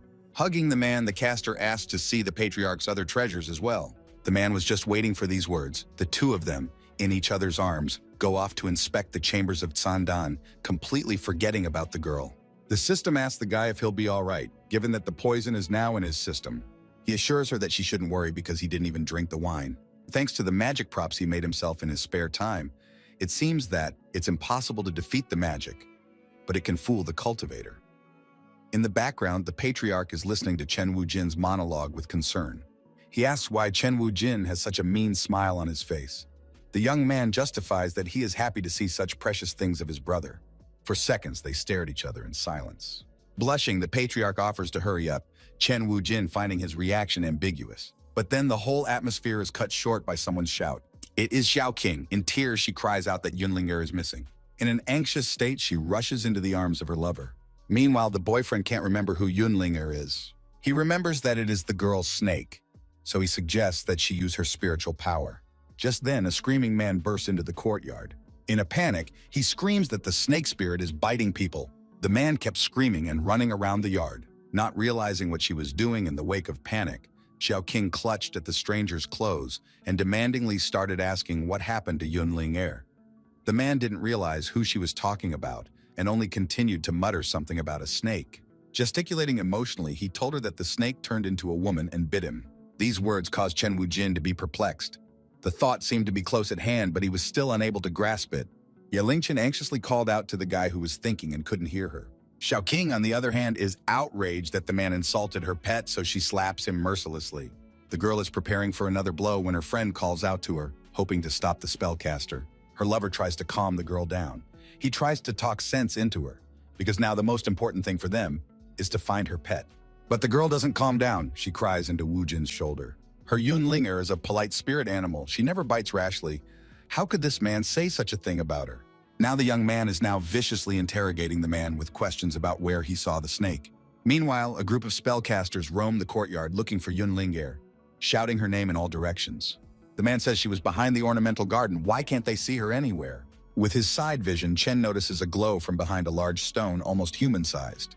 He manages to catch a piece of the snake's tail with his side vision. The decorative stones are made of high-quality spirit stones. How could she get in there? But when the mistress approaches it, her pet attacks her. Chen Wu-jin protects his lover by covering her with his sleeve. The girl is shocked, tears glistening in her eyes. She is very concerned about the fate of her pet. After analyzing this kind of reaction, Chen Wu-jin explains, Xiao King, Yunlinger must be annoyed and furious. He wants to see for himself first. The guy carefully approaches the stone. But the snake's animal instincts didn't let the snake down. It deftly grasps the guy by the waist. The snake's body is so hot that it burns through his clothes. Anxiously, the guy forms a spell. Fortunately, it works, and the snake lets him go. To get the animal to relax, the guy freezes for a while and doesn't move. He asks Yunlinger if she's feeling better and if he can come over. He approaches the stone again. At that moment, a hand abruptly pops out of it, millimeters away from Shadow Wu-jin's face. Such a sudden movement made the boy's soul go into a tizzy. But reflexes did not fail. He manages to grab the hand. Chen Wu-jin can barely hold on to the clawed limb, for it is very strong. With tension, the guy prepares another spell, but he doesn't have time to use it. The hand breaks free and returns to the stone. The guy concentrates his strength. A blood-red aura gathers around him. He puts all the concentration of his power into the stone, hitting it flat on the palm of his hand. Under this pressure, the stone shatters into pieces. The protagonist smirks smugly. With a cry of "Got you!" Chen Wu-jin leaps forward. There is a veil of dust around him, reducing his visibility. He tries to see who is in front of him. Suddenly, the caster bumps his head on something. He scratches his head in bewilderment. The boy apologizes for the collision. He mistook the raccoon spirit for his lover's pet. Then he notices a snake's tail under the creature's arm. Obviously, the raccoon creature is under a lot of stress, so it attacks Chen Wu-jin. Out of surprise, the guy rolls on the ground, dragging the spirit behind him. After pinning the creature to the ground, the guy looks around for Yunlinger. "It's so hard to take on a human form," the girl's familiar voice rang out. Her hands are tied. The snake spirit is immobilized. She is very uncomfortable. She was unable to fully transform into a human, leaving the snake tail behind. Deciding what he should do, the guy prepares a spell. To avoid the awkwardness, the guy puts on the spirit of a raccoon. Then he turns to Xiao King's pet itself and asks if that person did something to her while she was in human form. In response, the creature only hisses. Chen Wujin wants to check her condition. After examining her, he says that her body is good, healthy, and there are no problems with it. The snake spirit continues to stare at him with anger. The character keeps pawing her tail and complaining about the man for abusing her. The spirit is obviously angry that Chen Wujin still hasn't untied her. While he is in his thoughts, the girl burns him with an angry glare. With a full swing, she charged at his face with her tail. Xiao King turns around to hear her lover cry out. Seeing this whole scene, she became worried about the guy and rushed towards him. In the blurred state, the guy accidentally crashed into the caster while she tried to hold him down. The pet snake is still giving voice. Of course, the mistress responds to it first. The girl runs to her non-visible pet. There are tears in her eyes. She hugs Yunling forcefully and begs her not to leave her. Spirit succumbs to her mistress's mood. With tears in her eyes, she apologizes to her. Watching the happy ending to this whole situation, the patriarch brings in the man who caused all the commotion. On the ground with his hands tied, he shouts that he has been falsely accused, and unjustly so. Chen Wujin angrily states that whether he was falsely accused or not is not for him to decide. He turns to Yunling and asks if it's true that the man injured her. Xiao King indignantly shouts that there is no need for words in this situation, as her pet is a well-mannered spirit beast. The spirit beast happily agrees and explains, "I only transformed and couldn't stand the cold, so I wanted to drink its blood." From such a statement, everyone froze, unable to find words. This situation finally blew the roof off the man. He hit the tears and began to enumerate. "I told you I was falsely accused. She sucked all my blood, and you beat me up too." Realizing their position and guilt, Chen Wujin and Xiao King bowed and apologized to the man while Qing Zhao started to untie him. Just then, Chen Wujin awkwardly pointed at the man's clothes. It appeared to have been torn by the creature's claws. Angrily, he points to the side. It was that woman who scratched it. There is the scraping of claws on metal. The raccoon spirit had no problem getting out of the handcuffs that restrained it. After looking her over from head to toe, Chen makes a mean joke towards the creature and she calls him a brute. The girl is beyond pissed off. She calls humans the most annoying animals. Wu Jin asks Qiandan if this animal spirit belongs to the patriarch. But the man can hardly remember. His house is too big. It's not unusual to have several animals. The girl interrupts his monologue by saying that she doesn't think so. Hordes of eyes burning red light gather behind her. There are more than a few of them. Here a clear, sunlit day is replaced by clouds and darkness of a blood-red aura. This is a very strong demonic aura. Yelingchen tries to shield her face from its flow. It doesn't look at all like it could come from creatures living in an ordinary backyard. Yelingchen walks over to Chen Wujin and grabs his shoulder, wordlessly offering him his help. The spellcaster says he has no problem straightening up on his own, as he has experience in this matter. The man tenses all his meridians and forms a spell. He releases a golden glow from his hands, and with all his might, he thrusts it forward. A creature with a nightmarish face and sharp teeth comes forward, causing the guy a wave of fear. He jumps up and goosebumps run down his back. The creatures frightening the young lad kept coming closer and closer, extending their clawed hands forward. Xiao King doesn't understand where these women came from. Qing Zhao explains. The werewolves seem to be under the influence of some poisonous substance. This poison has caused an explosion of animal energy in their bodies, and they can't control it. That's why they couldn't fully transform into human form. Using the power of her bell, the girl prepares a defense spell. Chen Wujin asks the girl what to do. The girl replies before she finds out what kind of poison it was. As long as there is more powerful demonic energy, it should be suppressed, directed in the right direction. Flexing his fists, the boy prepares for battle. The hordes of creatures are all advancing while the heroes are surrounded by Qing Zhao's protective barrier glowing green. The beasts are already swinging their clawed paws, preparing to tear the humans to shreds. With a defense spell, the goddess scares them away. The spirits retreat back a little. The woman directs another spell towards the animal-like spirits. Some of them are wounded. The raccoon spirit curses the woman angrily, hiding her face in the palm of her hand. Tears of despair and pain well up in her eyes. Suddenly, one of the spirits tries to calm her down, advising her to retreat.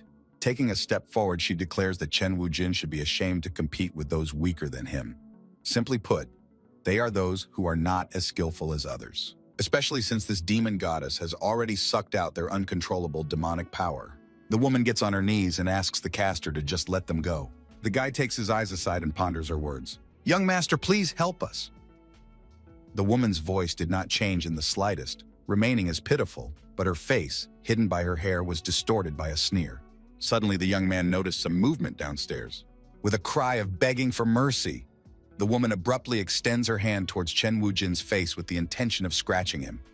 Her face contorts into a vicious grimace, but Chen manages to dodge and intercept the woman's hand. But she is not disappointed in the least. With a smile, she states that she knew he would do this. Her other hand begins to glow red. Unfortunately for the caster, he notices it too late. It turns out to be some sort of unusual glowing stone. The woman points it towards the caster's stomach. All the girls are shocked by this turn of events. They try to warn their friend. With an evil smile, the spirit woman explains, "I didn't expect this coral crystal to turn out to be a sacred object designed to suck energy out of people. In a short time, its yang energy will become hers." The caster's body is encompassed by a yellow glow emanating from the unusual stone. In response to her words, Chen Wujin starts laughing with a strange note of madness. The spirit does not understand his reaction, so it unnecessarily tenses up and freezes. Chen Wujin laughingly clarifies that no one will be able to pierce his dantian. The radiance, spreading out in waves, gradually begins to dazzle the woman. A burst of force waves her away, and the woman rolls over, hitting her back on the ground. Even if the hero wanted to give her his power, it should be possible to bear it. Securing her hands, the guy where she got that crystal.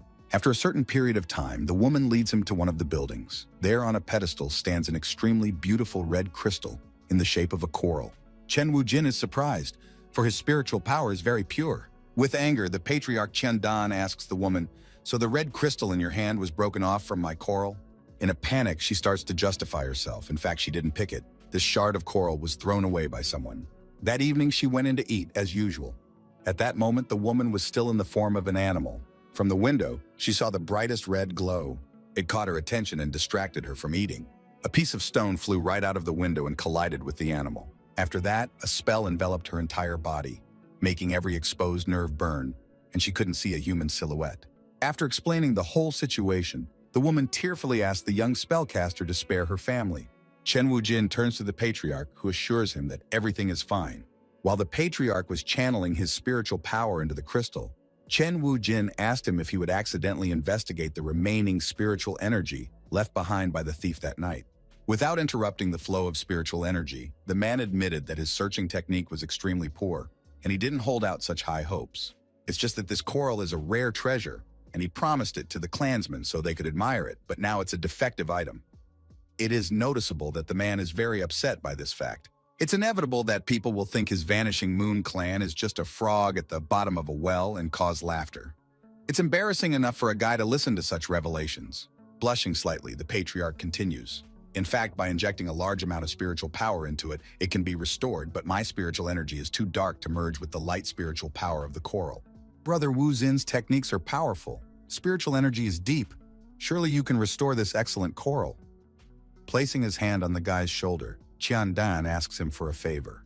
He feels a little awkward saying this, and he can't know for sure if the young caster would be willing to help him with this. In response, the guy feigns nonchalance, putting his hand behind his head as he promises to help. In his mind, however, he's angry, hurling insults at the man and resenting that he wants to take advantage of him and use his spiritual energy instead of his own.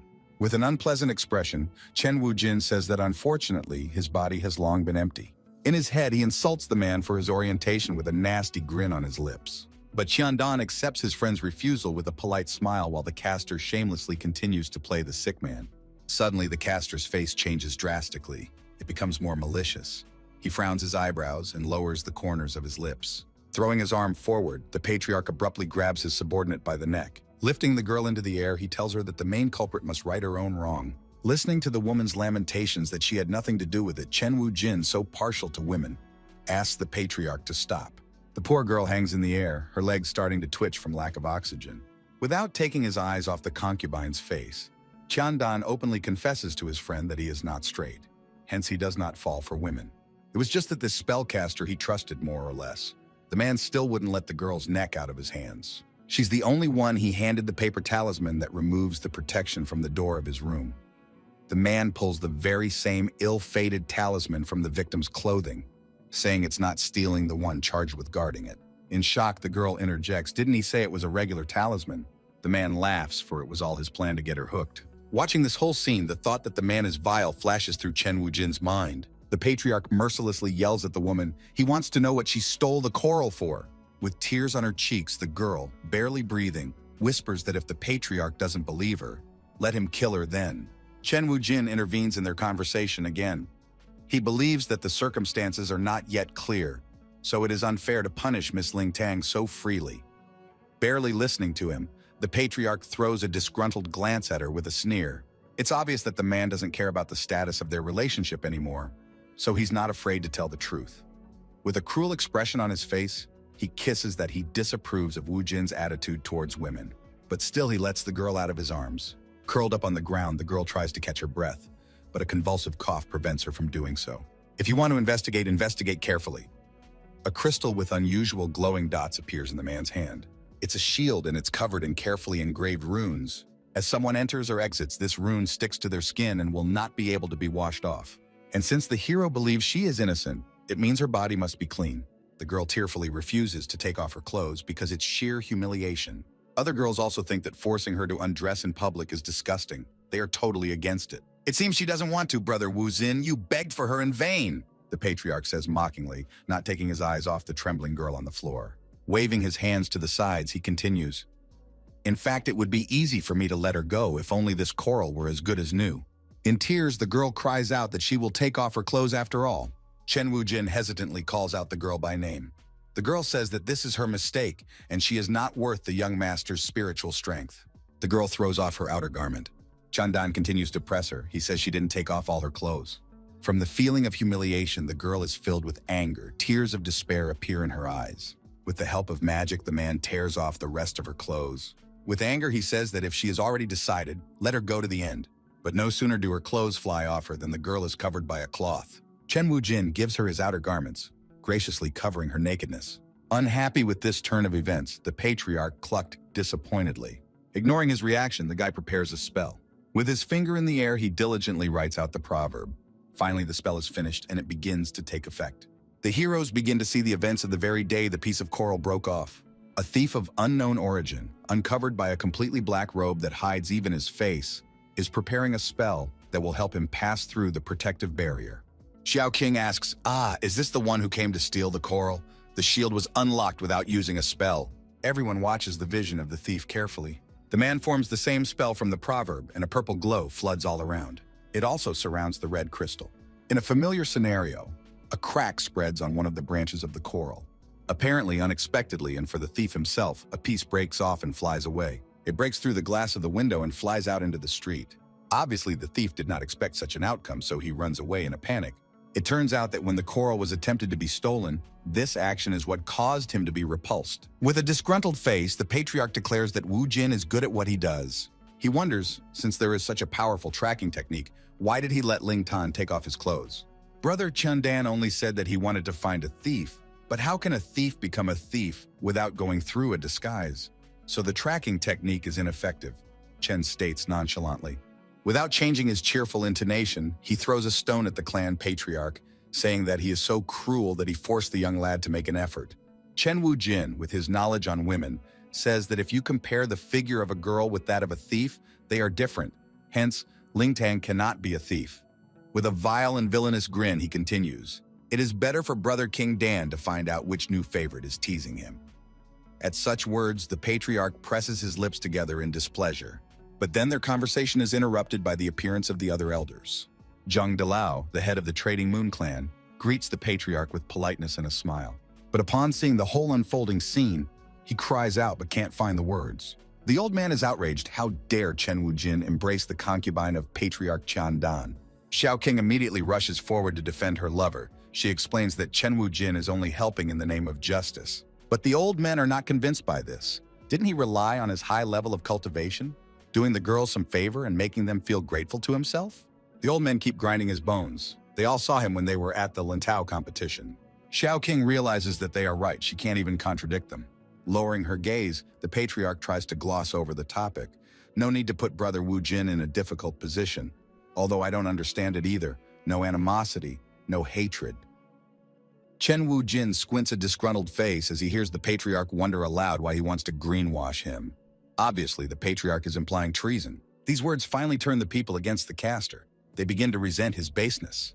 Dalao is deeply offended by the guy's rude and disrespectful behavior.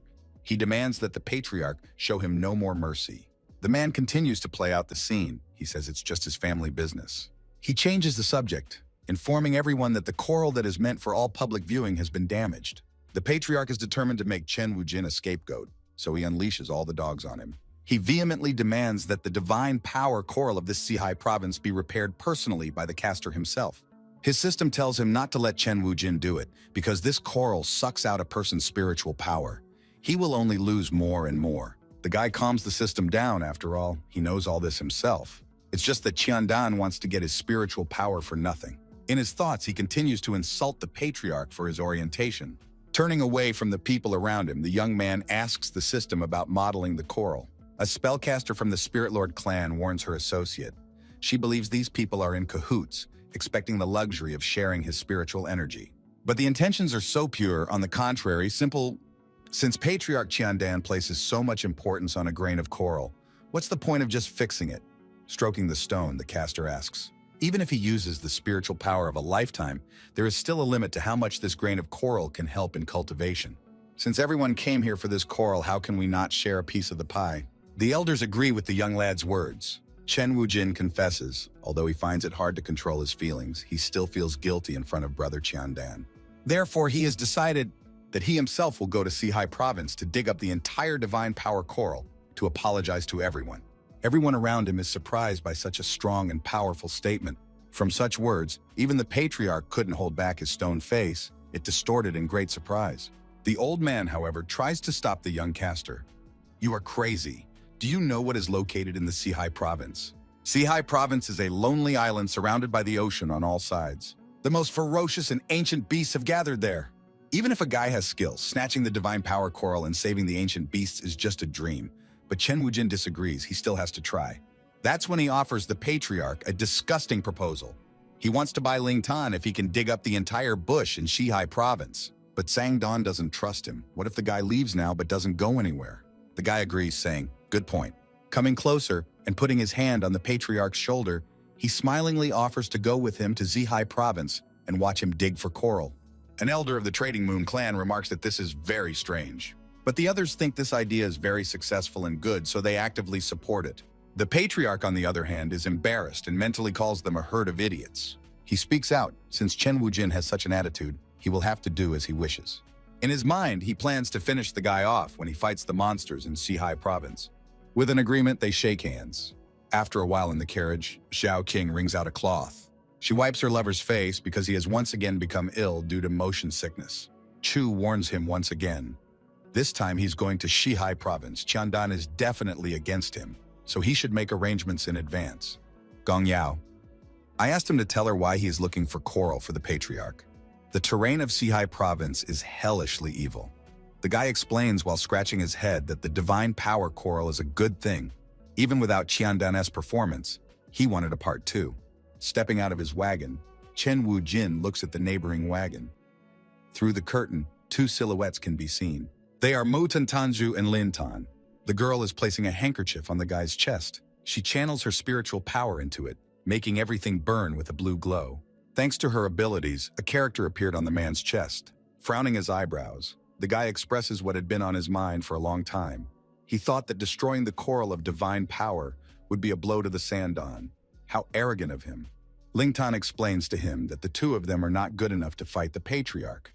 This time, if it wasn't for Chen Wuqing, she would have poisoned him, and it would have been revealed. The girl prepares to leave the carriage before instructing her fellow man. Anyway, let's not do anything rash. I'll go to Qiandan first and you rest. But suddenly the whole atmosphere is interrupted by Chen Wujin, barging into their carriage without asking. He sees that she failed the concealment spell. The guy decides to help and finish it. He channels his spiritual power into the young caster's chest. With a slight bow, Mutan Tangju thanks him. Moving dangerously close to the guy's face, Chen Wujin strokes his chin and asks him to let him talk to the girl alone. He throws the guy out of his wagon and roughly pushes him into his own. Embarrassed by being surrounded by so many girls, Mutan awkwardly apologizes. But Xiao Qing greets him with a friendly hello. He's politely offered a seat next to them. Meanwhile, the patriarch's concubine is very indignant at Chen Wujin's rude behavior. The guy abruptly and roughly grabs her by the wrist and starts pressing her against the wall. He demands that she be honest with him. The girl is startled by his behavior, but the guy pays no attention. The girl turns away, unable to look at his face, and says, "Why doesn't he just break her wrist?" Realizing his disgusting behavior, the guy removes his hand and tries to apologize. The girl is still in pain. She's going to lose her wrist. The guy tries to justify that in his eyes she looked worried, so he wanted to help her. But the girl interrupts him and says it's none of his business, which is pure truth. She realizes that Chen Wu-jin was only helping her out of self-interest. It was only a little help from a womanizer. She has a blood feud with Qiandan. This is not a game that can be easily gotten out of. She removes the carriage's canopy, hinting that it's time for him to leave, and angrily tells him not to interfere. Am I not making myself clear? Chen Wuzi still won't let go of the girl. The guy loudly and openly declares that he wants her as if it's no big deal. From such a statement, the girl is not confused, but on the contrary, angry, and smacked the guy in the face. With anger, she said that this is not normal. There are so many women in his environment. Chen Wu-jin, on the other hand, doesn't see her actions as problematic. Or you can go and find a man who will treat you better than me. I will obey him. The guy is trying to make a joke, but the girl doesn't fall for his jokes. She is outraged that he doesn't even allow the idea that she might want to be on her own. In response, the guy starts acting childish and hanging around her neck. This is when the carriage comes to a stop. Chen Wu-jin notices this. The girl decides to take the opportunity to avoid the uncomfortable situation and is about to leave. She pulls the canopy back and walks away with a quick step.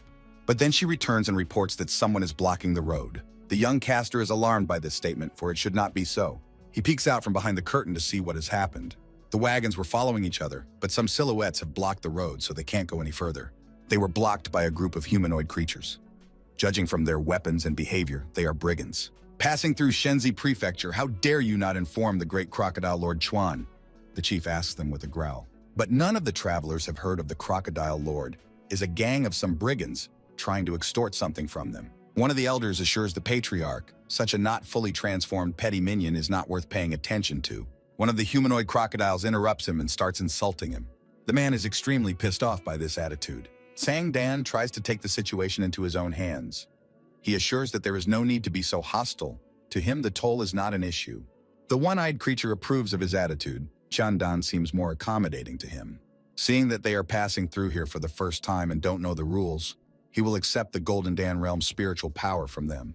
Such a payment did not please the patriarch, he interjects. Do they really want spiritual power? The other men are infuriated by such a demand. It seems to them to be a clear intent to kill. Enraged, they call the creatures an insidious organization, calling the whole situation absurd.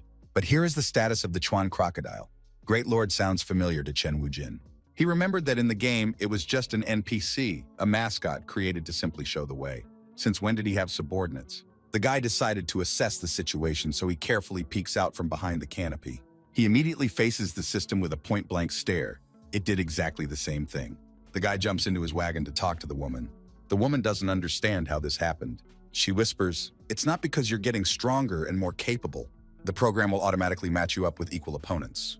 Watching Chen Wu-jin making out with the woman, Ling Tan is once again convinced that the guy is really a womanizer. She wouldn't want him to treat her like that. At the same moment, an axe flies a few dozen meters away from them. This startles Chandan's horse, and it gets up on its haunches. The man gracefully jumps off it.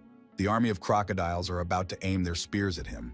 With all their might, they hurl them at the target. A guest from afar is a guest from afar, and there is no reason to send him back, declares the patriarch. Since they want such a heavy gift, the man reaches for his belt. He draws his sword sharply from its sheath. With a special talent, while still in the air, he successfully interrupts and shatters all the spears while remaining completely unharmed. With the help of his spiritual power, he directs the spearheads of his opponent's spears. The crocodile commander-in-chief orders him to dodge. Having activated his spiritual power, the enemies roll on the ground. The crocodile quite states the fact that the patriarch is skillful. But the crocodiles have other abilities. They build up their spiritual power. From their throats, they shoot out crows. In response, the patriarch deals with the birds with spiritual power as well. But the crocodile rather chuckles as he has anticipated the man's action. A pampered man like you pays attention to beauty even in his movements. Something unimaginable is happening to the ravens, and the sight makes the patriarch's face contort in surprise. Poison has gotten on his clothes. Afterward, the birds die and begin to strive towards the ground. The spellcasters scatter in fear, for the birds are poisonous and they do not want them to touch them. At this moment, Chen Wu-jin bursts into the battlefield. He adjusts his spiritual power. Meanwhile, in the air, the patriarch is entangled by the flowers. They disgust him. The spellcaster's face contorts with tension as he tries to resist from behind all his strength. The man recognizes his friend's strength and turns to Wu-jin on the ground. Using a spell, the guy summons Ao Ying. The wolf with burning eyes immediately falls for the first bird he sees. The crocodile doesn't understand how this is possible. The patriarch is already worried about the animal's condition. It turns out that Chen Wujin has not fed his pet all this time, so he's terribly hungry. Huafei also peeks out of the portal. Chen clutches him by the pecs and yells at him, "Didn't you say you would never come to Sea High Province with me?"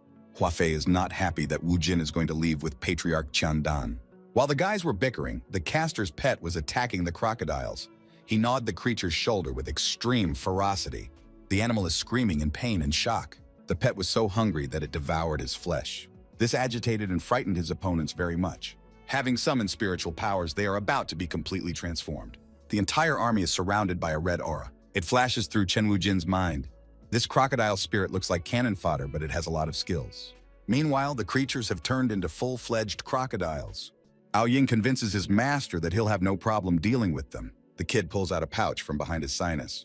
Looking at it, he remembers his brother. In his memories, the boy goes back to the moment when his brother told him that he had found a master. His hostess was a delicate celestial woman. Looking at his brother's lusciously dreamy face, Ao Yin makes a face. His brother informs him that his biggest concern right now is Ao Ying. He rummages through his pockets, looking for something useful. When he finds the pouch, he tells him about it. This treasure has been passed down in their family for thousands of years. The reason why man has become the spiritual head of all things is that he can use tools. The boy reverently accepts from his brother. His brother gives him an admonition. This pouch will help you when you find yourself in trouble. Remembering all this, Ao Ying pulls out the contents of the pouch with his clawed paws. But it turns out to be just a ball of unusual coloring. Wu Xin's pet twists and examines it from all sides. He presses a button and the halves of the ball come apart and release what is inside it. It is a stone of unknown origin, inscribed with the words, "Reverse Divine Lightning of the Five Elements." He confidently lifts the spherical stone with the intent to strike. With a shout of, "You die here," the guy takes a swing, and throws the ball forward with all his might. The object hits the crocodile on the nose, but there's no reaction. It bounces off and rolls on the ground. The animals laugh at the boy. The humans aren't left out either. Covering their mouths, they chuckle quietly. Chen Wujin, on the other hand, covered his face in shame. Aloud, he utters that it seems that his pet's breed is not so reliable. Tears come to the boy's eyes. Couldn't his brother have lied to him? With a sneer, the crocodile gently lifts the balloon with his claws. Up close, he examines it and says, "Such a thing without aura fluctuation can't even kill a rat." The other crocodile says he has a hypothesis about this thing. Could it explode? The crocodile laughingly replies that it is absolutely impossible. Meanwhile, elsewhere, there are also quite important events taking place.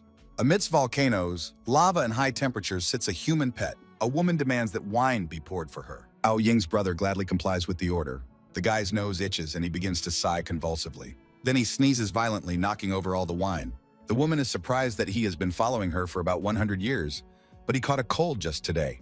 The guy explains that it's just an itchy nose and nothing like that. He pours the wine again.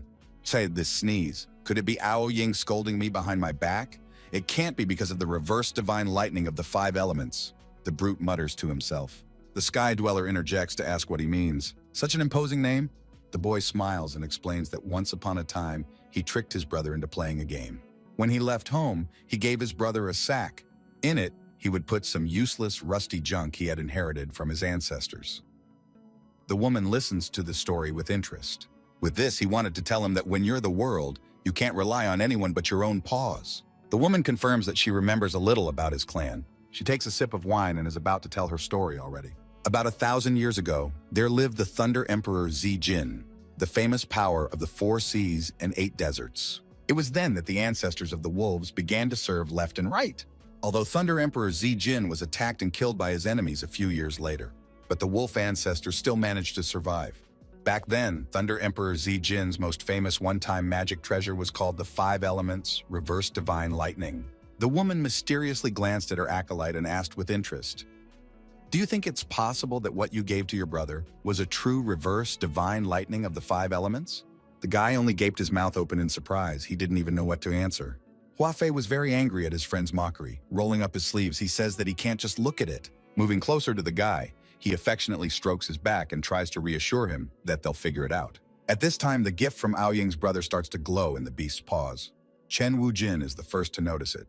It seems like something maximally bad to him. He asks Qing Zhao to use the green bell. Clasping the bell between her fingers, the girl begins to recite a spell. Meanwhile, the glow intensifies and spreads in waves from the ball-shaped stone. But the crocodile does not realize what is happening. Suddenly, all the animals in the vicinity are struck by purple lightning.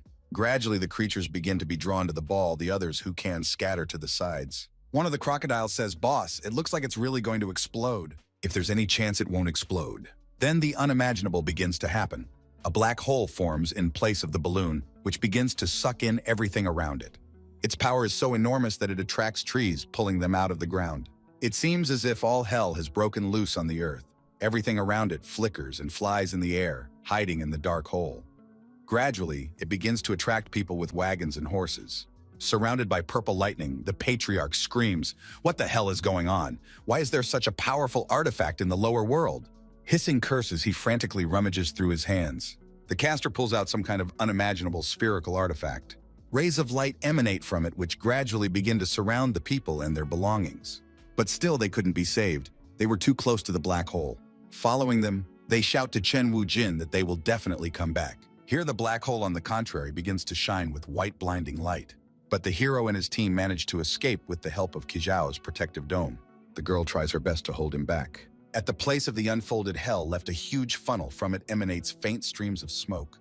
The heroes were able to escape. Qingjiao was frightened by the terrifying power of the artifact. Not only did the heroes manage to escape, but Lin Tan and Mu Tan Tangju remained more or less unharmed. Shocked, the girl can't believe her eyes. Is Qiandan finally dead? Tearing off the blindfold, the young spellcaster rejoices in his freedom. But Chen Wu-jin spoils the atmosphere by informing him that they rejoice too soon. The reverse divine lightning of the five elements is indeed capable of destroying all things. However, Ao Ying's spiritual power wasn't enough. Only 1,000th of the power of the five elements' reverse divine lightning was utilized. Yelingchen asked, "Do you mean that everyone was just sucked in?" Chen Wu-jin nods affirmatively. Well, and besides, in the moment before the explosion, Qiandan activated some precious magic weapon to protect everyone. Xiao King recalls that her lover's pet and Hua Feiwo was also sucked in. What will they do? Chen Wu-jin assures her that they can handle it. Mutan is like on pins and needles after Chen Wu-jin's words. He wants to know exactly what will happen to Qiandan. The guy confidently states not to worry as he has his own way. Just now after the explosion, he suddenly remembered one very important thing. The Shenzi Prefecture is known as an 800-mile-long poisonous swamp with countless poisonous insects and demonic beasts. It is uninhabited and hides quite a few secrets. The mention of Crocodile Lord Chuan only now reminded him of the most important thing in the middle of the game and the revival of the demon race. And a month later, the news spread that Yelingchen had obtained a supreme inheritance in Shihai province. The spellcaster had an epiphany in his head that all the clues are on the Chuan Crocodile Lord. The young man verbally tries to draw attention to himself so that everyone will listen attentively. He warns that now they all need to get out of here as soon as possible, as the explosion here will soon attract countless demonic beasts. A scroll appears in his palm with spiritual power. It had also just occurred to him that Supreme Qing Hong had not ascended to the immortal world, but was instead injured and was recuperating in the Lohua Valley. This map marked the location of that very valley. The goddess interrogates him in shock. "Are you telling the truth?" The guy confirms it and asks the woman to take Chukunshi and Gong Yao to the secret flower demon clan. There, they must drink a pot of 10,000-year-old drunken yin flowers, and then she will get that card. Chen Wu-jin and his thinning team are walking through the forest and chatting carelessly about nothing. Xiao King calls the guy by name and he kindly responds. She asks him why he told the others to leave. The guy chuckles and strokes his lover's head. An excessive ego has been stirred up in him, so he parries everything with the fact that he's very wise and resourceful. Placing his hand on his chest, he says, "I have not been in this world long, and I'm using my power to force my way straight. It is so boring." He breaks off a branch of a tree. "It's time to show my true power as an invader king." The guy laughs narcissistically and shows off, waving his stick. The girls can barely listen to this attack of vanity. He explains that everyone is split into 3 groups dispersed in 3 directions. The demon goddess is strong but not easy to control, so he asked her to take Chu Qingxi and Gong Yao to improve their strength. Qiandan is full of intrigue and guile, so brother and sister Ling Tan need to go to Xihai province and set up nets in advance. Yelingchen is angry that he just gave the rest of the crew away for nothing. The guy takes her by the shoulders and chuckles. "As for the crew, I have a plan. The lair of this crocodile Lord Chuan is in Shenzi Prefecture. It must be very difficult to find him. Also, many dangers might be waiting there." The girls are frozen with fear and listen to him attentively. The guy cheerfully explains that they are moving on foot to avoid risks. Next, he is going to use his wayfinding skills to search slowly. One of the girls notices on a tree limb. As they got closer, they discerned the inscription, "Crocodile Chuan House." Chen Wu-jin was surprised and displeased by this. How come he had thumbed his nose at the dirt in front of the group? Seizing the opportunity, Yi Lingchen happily pokes fun at him. The girls gave in forward to get a better look at the plaque, leaving the guy behind. Chen Wu-jin froze, deep in shame and not paying attention to the people around him. After a while, the girls came to the path and noticed something. A wooden pointer appeared in front of them, with an arrow pointing in the direction towards Chuan's crocodile house. Xiao King tries to stretch her back that is tired from the long hike, summarizing that they are almost there. The girls are very tired. They hope to take a bath and rest. The guy is also tired. He is still immersed in his worries. To himself, he repeats the phrase that something is wrong. How could he have miscalculated? Here his gaze becomes more focused as he too notices the pointer. Jumping up ridiculously, he begins to stir up panic, saying that ahead should be the domain of the crocodile Lord Chuan. He tells the girls not to fall for these low-brow deceptions. In his thoughts, he asks the girls to let their shrewd and warlike brother Chen Wu-jin pay the price for this kindness for them. The boy is once again struck over the head by vanity and demands that the girls keep a close eye on him. The caster grabs the leaves of the palm tree and pulls them away. The girls are alert and frozen in anticipation. What is about to happen? The boy's face contorts in surprise and he cries out. Near some field, creatures of various origins are crowded together, and there is not a single person. Chen Wu-jin wonders what kind of philosophical competition they are having. Qing Zhao notices that there are so many unseen demons here. All the creatures are flickering back and forth and talking to each other. It seems that this crocodile Lord Chuan is trying to find a strong, courageous, ideal husband through competition. Chen Wu-jin is already smugly daydreaming about how he will take first place. While the guy is drooling, Xiao King asks him what they will do next. Yi Lingchen is serious. She's going to kill all the demons here and rid the world of evil. Chen Wu-jin quickly covers her mouth, asking her to keep her voice down. After all, they are here to seize a great opportunity and take over the demon clan. The guy selfishly states that he is going to compete and win. As the saying goes, if I don't go to hell, who will go to hell? Leave the crocodile and Chuan to me. The guy selfishly sums it up with a strange saying. Qing Zhao asks him a rather important question. How will they be able to get in? Activating his spiritual power, the caster replies that he has an idea to that effect. The guy uses a heavenly demon transformation spell. His silhouette is enveloped by the light of the spell. After that, the young man transforms into a wolf demon. All three girls are extremely surprised by his transformation. Chen Wu-jin's strength encompasses them as well. Qing Zhao is transformed into a demon rabbit. Bai Xiaoqing is a double white-ringed demon snake. Yi Lingchen, on the other hand, has become a nine-tailed fox Qing Chu. The latter is outraged that Chen Wu-jin, who is supposedly respectful of girls, shamelessly left her without clothes. The guy completely ignores her words and starts hitting on her, also ignoring her requests to stop. Then something deservedly, and with all the swing he gets, flies into his face. One of the fox demons hears their screams and comes to the rescue. He demands that the guy let the girl go.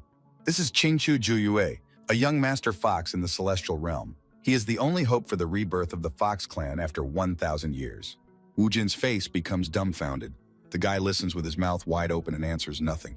The fox warns him, "Don't think you can fool yourself by pretending to be crazy." The guy politely states, if the girls need help, they can directly say so.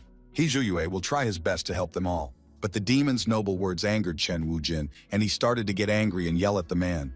"Just now, I considered you to be from the demon clan, and I didn't do anything about it," the demon fox said after casting a cold glance at the guy. "If you don't admit your mistakes, don't blame me for being cruel." The creature activates its spiritual power. Chen Wu-jin yells at the girls to explain to him about their relationship. But the girls gradually began to realize that the guy only has a disgusting consumerist attitude towards them. Therefore, they look at the demon with hope. This only reinforced the man's confidence in his actions, so he begins to actively act to get justice. The demon prepares a proverbial spell, and his hands are illuminated by an azure glow. A sphere of large size forms above the caster, and energy emanates from it in powerful waves.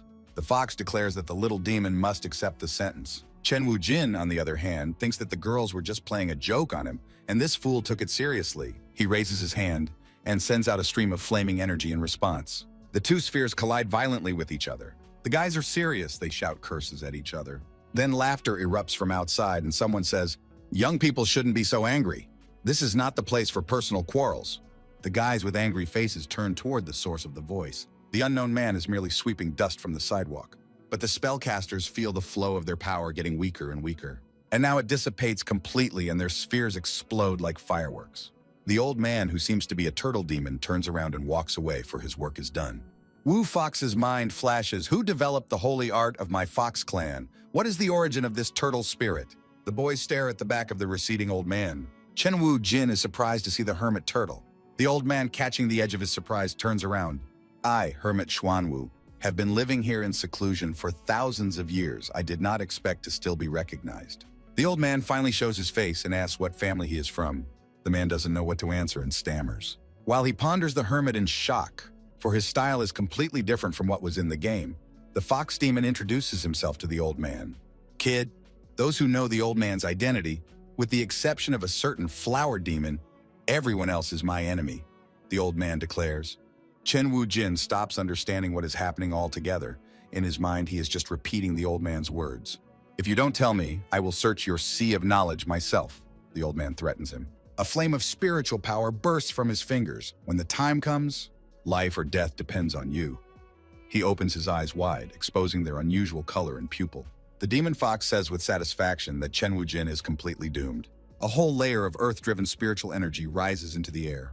The shadow is already looming over the young caster, and he tries to dodge in fear. The fox demon, trying to shield his eyes from the strong wind, mentally wonders, so who is this turtle? Also resisting the magic, Chen Wu-jin blurts out, I am a descendant of the elder demon goddess Tinghua. The old man opens his mouth in surprise and freezes. With embittered curses, he resumes and intensifies his spell. The stratum of the earth is approaching them faster and faster. From the strength of the old man's spiritual energy, the earth around them begins to crack and dry. Chen Wu-jin covers his face, protecting himself from the bright light of the turtle's spiritual power. How could this happen? It's obvious that I've been reborn and dashing around here for a short time. I don't want to die here. The guy is so weakened from the resistance. His legs are barely holding him up and shaking from weakness. The guy can barely stand. He's struggling to convince himself to move forward. Sweat is pouring from his face. The young man resists with all his might, terrified by the thought that he might die. He gives up and with tears in his clenched eyes screams for help. The nightmare vision is interrupted by the old man's broom hitting Chen Wu-jin's forehead. From the blow, the guy opens his eyes wide and freezes. Looking at his reaction, the old man almost bursts out laughing. He says that he was just joking when he was in hibernation. Tinghua used to joke around with him a lot. The man removes the broom from his forehead. These words make Chen Wu-jin angry. He doesn't even know what to say, but the guy is definitely anxious and angry. Remembering too late about propriety, the grandfather asks if he minds. The guy realizes that it's not his place to be indignant right now. So with awkwardness and a note of fear, he agrees with the old man. After his words, the old turtle man announces that he is leaving. The boys silently watch his receding silhouette in silence. The demon fox is not satisfied that Chen Wu-jin managed to get a good relationship with that turtle. He persistently convinces himself to forget about it after all. Thanks to him, he was able to save himself. Chen Wu-jin notices Fox burning him with his gaze from afar, so he asks him what he wants. In response, he throws in a threat. Don't let me see you in the competition. Otherwise, the guy characteristically swipes a fan along his neck. Listening to his threats, Chen Wu-jin only lets out a chuckle. He defiantly turns away from the guy and says that he will wait for that. The guy, for some reason, thinks that the girls are going to apologize to him and says that there is no need to do so. But then someone's hand comes toward the unsuspecting and befuddled Chen Wu-jin. Ye Lingchen slaps him with all her might, demanding that he finally give her clothes. Her shriek was so loud that it woke up the birds and they anxiously started to fly away. The guy is angry and yells at the girl, even though her demand was perfectly adequate. He's also angry about the fight with the demon turtle. He begins to analyze it and realizes that he still lacks skills. Listening to his monologue, the system notices that the hero has finally grown up. Noticing her appearance, the guy begins to take out his anger on the system. He starts blaming her for all his problems. The woman asks him to stop. The girls calmly observe how their partner is gradually going crazy. They remark that there is really no need to worry about such a scumbag. Chen Wu-jin shoves the system back into her body to think about her behavior. Just then, he is distracted from his occupation by Xiaoqing. She picks up Chen Wu-jin's petal and asks when the demon goddess gave it to him. Picking it up, the girl smells its good scent. With embarrassment, the guy remembers saying goodbye to the goddess. The woman held out her petal to him. She explains with great seriousness, it is a petal from her own flower. A flower is like seeing a person. She holds out the petal to him, asking him to keep it for her, since it is very important. Xiaoqing realizes that this is the sign of the demon goddess. In that case, she should take good care of it. The guy pensively tries to remember what he wanted to say. One of the demon bird's voices throughout the forest that registration for the contest ends in a quarter of an hour. Flying up to the heroes, the bird repeats this once more. The judges ask the contestants to register as soon as possible. Chen Wu-jin cries out that time is running out. They need to hurry up and register as soon as possible. After informing them that it was supposed to, the bird flies away. Chen Wu-jin shouts after it. Finally, the heroes' undercover demons follow the bird and get to the registration area. The system reminds the guy that a moment ago he was very serious and wanted to do his best. Need to keep that mindset. This sets him in the right frame of mind. The guy clears his throat before speaking. With commendable zeal, he declares that he wants to dominate the world. With wide steps, Chen Wujin speeds up and approaches the check-in point. The girl at the counter looks at him with interest. Like a true womanizer, the guy is once again distracted by the demon's appearance. This is starting to annoy everyone, so Yahello cools his ardor with a strong slap. The first Celestial Men's Conference is held once every 100 years to select only the most promising men of the demon race. The competition is divided into 2 levels, the first of which requires participants to wear a demon-blocking ring. Relying only on physical strength and racial talent, the contestants must travel to the unrecoverable swamp to compete for 18 crocodile pills. Yahello examines and feels the locking ring with interest and asks, saying it has no spiritual power fluctuations, does it really work? Qingzhao says that she has heard that all the demon-blocking rings are made by the great crocodile Lord Chuan from his own discarded skin, and they are considered supreme magical treasures. Most races of demons are strong physically, and their racial talents are also supernatural to everyone. The girls confidently said that Chen Wujin would not be able to be an exceptional opponent to the demons under these conditions. Xiao Qing and Qingzhao suggest him to consider other conditions. After all, he won't be able to fight demons through physical strength alone. Hearing this, the young caster raises an angry look at the girls. Obviously, the guy is going to step on the same rake again and again, not listen to the girls. He angrily closes the competition rules memo. Although he hasn't reached the dance stage of a heavenly demon yet, the guy considers himself a full-fledged wolf demon. He snatches the ring out of Yahello's hands with displeasure. Guy is willing to participate in confrontations of this kind between men. He puts the ring on his hand and pulls out a ribbon from behind his sinus. Chen Wujin ties the ribbon on his forehead. With excessive ego once again, the guy declares that he has never lost yet. His ribbon says that he is the #1 in the world. After a while, the main characters get to the very unrecoverable swamp, where the first competition will be held. At the signpost, quite a few demons have already gathered.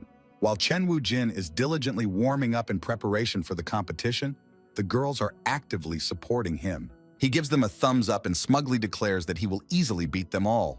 One of the contestants calls out to the guy. The demon tiger puts a huge paw on his shoulder. He interjects, "Did the hero really say that he was going to tear everyone up?" With a smile, Chen Wujin answers his question in the affirmative. The rivals stare at each other. It looks like the demon tiger has found a new enemy, but luckily for the protagonist, the animal turns out to be peaceful and nice enough to compliment the guy on his QE energy. After hugging the guy with a smile, he offers to take him somewhere next time. Chen Wujin gives him a friendly hug in return and agrees. They are being watched from afar by an already familiar fox demon. Looking at all this action, the guy unhappily tisks. He thinks that these scum with incomplete transformation, whose beast essence has not yet receded, are a complete disgrace to the demon race. Tiger caught the edge of his ear at his words. He unhappily turns towards the fox. The creature informs Chen Wujin that the fox is disgusting. The spellcaster notes that the fox looks very much like a human and asks his new demon friend who he is. The demon responds by spitting on the ground with anger and replies, "Some scum demon promoting human cultivation methods. God forbid I meet him in an unrecoverable swamp." The tiger grudgingly releases its claws. Just then a gong strikes and interrupts the tiger's speech. The demon competition has officially begun. All the demons rush forward, leaving a veil of dust behind them. With shouts of "For the great crocodile Lord Chuan," the demons furiously tear forward. Some monkey demons do not move on the ground, but jump from branch to branch. There are also snake demons, who use their water talent to move through the water. And of course, there are creatures here that can move underground. It's a bunch of losers in a hurry to die. Not realizing the full horror of the irretrievable swamp, the tiger comments on this whole picture. He suggests to Chen Wujin that these fools should first scout the road for them, and then they should move forward with him. Noticing that the guy is not standing next to him, he turns around to look for him. In his defense, Chen Wujin says that he didn't feel well, so let the tiger go ahead without him. Did he notice? As expected, the bigger-tailed wolf clan, the most capable of escaping it, turns out that the tiger had its own evil plan to use the protagonist. He turns away and walks forward. Too bad, Wujin would have made a good puppet for him, an acolyte. The Bashan tiger has a talent for doing a bad man's dirty work for a bad man. Meanwhile, Chen Wujin was cowardly hiding in the men's restroom. As expected from successfully transformed demons, they are all old silver coins, the caster whispered to himself. For this entire state, he had prepared 5 plans. The only way to win now is to peddle the demon goddess to bypass the blocking ring. The boy rummages around behind his sinus looking for the pedal, but to his surprise, he doesn't find it. He remembers how his lover took the pedal and realizes he is finished. Indeed, a wise man is constantly deliberating but inevitably makes one mistake. Sensing something amiss, the system appears to him and laughs at the guy's failure. The guy grinningly says it's just a minor oversight. He still has a solid alternative plan. He moves closer to the system. The guy takes the system's spiritual energy. This majestic energy, containing the higher principles of heaven and earth, creates limitless possibilities. The caster chuckles evilly. The woman resents Chen Wujin for taking her energy without asking. Upset, she hides back into his body. The guy promises that when he's done, he'll